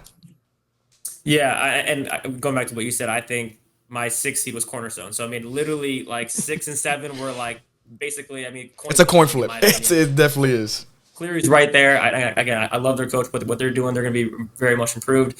I got Cornerstone 6. I have Lourdes at 5, and then Rochester Christian all the way up at 4. I think I'm very high on them. I think they're going to crack the top 4. I think they're potentially could be in that top 3 if things go right for them this year. But I'm pretty high on them, and I really like what Lourdes has coming back. I could easily see Lourdes being one of the top teams in the conference, but I think if Macy is back, I get this where so it's always fun seeing rosters and stuff in the summer. If she's back, I think they could be 2 or 3 easily. But with the uncertainty there, I'm not exactly sure. I have them going down to the 5 seed, so that's my playoff locks. I feel good about that. I like them. University of Ohio Western, I'm there with you. Rochester, I'm there with you. I'm putting Siena Heights in that 6th spot. I think the fall is coming, but I don't think it's going to be all the way out of the postseason. I think Siena, like I mentioned, Cornerstone and Cleary, those 3 teams could be very interchangeable throughout the year. They could be a team that any of them could kind of get hot. They could get cold. I think those 3 teams are going to be similar in the type of year that they have when it's all said and done. Rochester and University of Northwestern Ohio, I think you and I are just really high on them. We're excited. I think they probably are the 2 most exciting teams because we feel like they could be Lords of this year. Maybe not a conference championship, but they're going to make some noise and get there. That leaves 3 teams for both of us. Who are your contenders? Who are your teams that you feel could win the regular season and or the conference tournament championship in the WHAC? Yeah, and I'm going to start by prefacing. I think there's a pretty big gap. I think still between 1 and 2 and 3 because I still just – I'm a firm believer in Indiana Tech. Of a spoiler alert for if we haven't been, or if I haven't been as clear. But I mean, Indiana Tech's my favorite. Really like what they're great doing. I mean, they could easily be a Sweet 16 team, Elite 8 team again. I do have Aquinas at 2, just because I like 20 wins. They've returned a ton of production. I love the veteran continuity. Coach entering his 7th year. I mean, they're going to be really, really good again. I think very tough non-conference, but I'm excited to see. Hopefully, they can get some more national love. And maybe get potentially an at-large conversation. And then I really like Northwestern Ohio. They're my 3 seed. Even though Jason and Leon are both gone, I think again when you return 26 points per game, I mean you could win. You could beat anybody. I feel like, and she's a talented player. Lawson is, and I think they're a really good, fun, athletic team. If they can clean up their defense, which I'm sure that's what they're going to be working on most of this offseason, kind of clean that up. I think their ceiling is 2 or 3. I have them at 3, but they could definitely make some noise going into. I mean, they were, I think, 2nd in the conference in net efficiency, which I think they were like the 5 or 6 seed last year. So to have that good of a net efficiency because you were that good offensively, if their defense has improved by just a little bit, I mean, they're going to easily be a 20-win team again. So very high on them. No, absolutely, and Aquinas. Indiana Tech, I think those are 2 safe ones. I have them in my contenders as well. The one team that we have differently is Lourdes. I'm going with Lourdes just because of what they did last year. I am banking on them still being hungry, still enjoying the like to say, drinking the Kool-Aid. They're going to be drinking it all off season. They're going to be into it. They're going to be excited. But they are also a team that could flip. I think Northwestern Ohio, they are flippable with Lourdes more than Rochester is with Lourdes. I think Northwestern Ohio and Lourdes are going to be in like a subcategory of if we went 4 spots, I think we would both have them in the contender spot. But we like to keep it concrete, to be able to give some spice and be able to do some fun stuff here in the summer. So I do think I'm going to Lourdes the grandfather clause, so to speak, just because they did it last year, and I think they can do it again. All the thing is for University of Northwestern. Just let me see it. I just want to see it. If I see it, I'll jump on that bus so fast. And I'll even drive it. I'll even drive the bus, and we'll be completely fine. So don't worry about that. But I just need to see it, and once I see it, I think I'll be quick to do it. Because like you mentioned, to have that efficiency and be the 6th seed, it's and you can tell me if I'm wrong here or if you disagree with it. I think it's harder to create an offense that's so efficient than create a defense that is so efficient. And what I mean by that is I truly believe defense is an effort thing.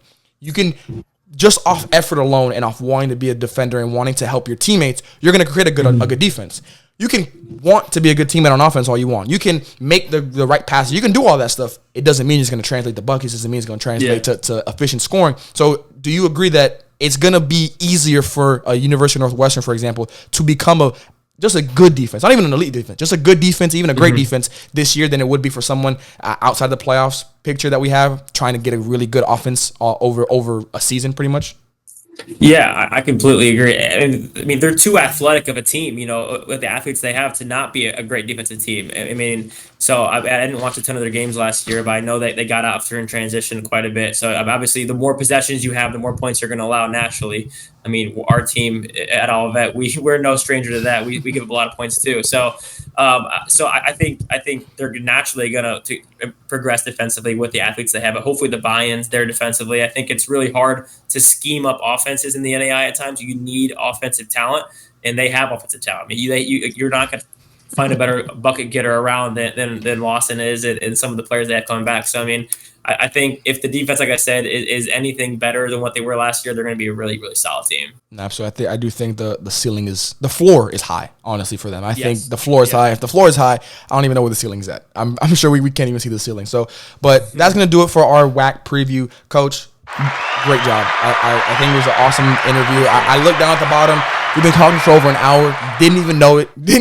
Did not feel like it. But I'm glad that you were able to come on, and I'm looking forward. The people probably already know you will be on here for the CCAC, and I'm sure that's gonna be another hour of great talking NAI women's basketball with you. But I really appreciate you coming on and just being a natural. It was fun. This was a lot of fun. I really appreciate it. Yeah, well, I appreciate you. I love the NAI women's basketball. I could talk NAI women's hoops for all day. I'm excited for the season to start. I know every coach in the country is probably looking at rosters in the conference, looking at their own team, where can they improve. So this is just a fun time. I think July, August, September is a really fun time for coaches to kind of figure out what they got, and then we're diving into practices late September, October, and we're gonna be right back in the grind of it. So I can't wait for it. It's gonna be a lot of fun. Are you guys getting athletes already? Oh yeah, I think you already said you had football, right? Or is already on campus and stuff. We're already in the roll of it. I'm actually about to go. We have a men's soccer scrimmage. We're doing that, so I'm probably gonna go out to that, watch that. It's a beautiful night here in Illinois. So yeah. We've officially started the 2025-2026 school year. As of July 1st, it's here. So we're getting into it. But again, Coach, thank you so much. I appreciate it. Everybody, hope you enjoyed this part 4 of the conference previews for the KCAC and the WHAC. If you've been with us the whole time, we appreciate you. If you joined us for the WHAC, don't worry, we still appreciate you as well. Make sure to like, comment, subscribe, and follow us on all our social medias. And we'll see you guys in the next one.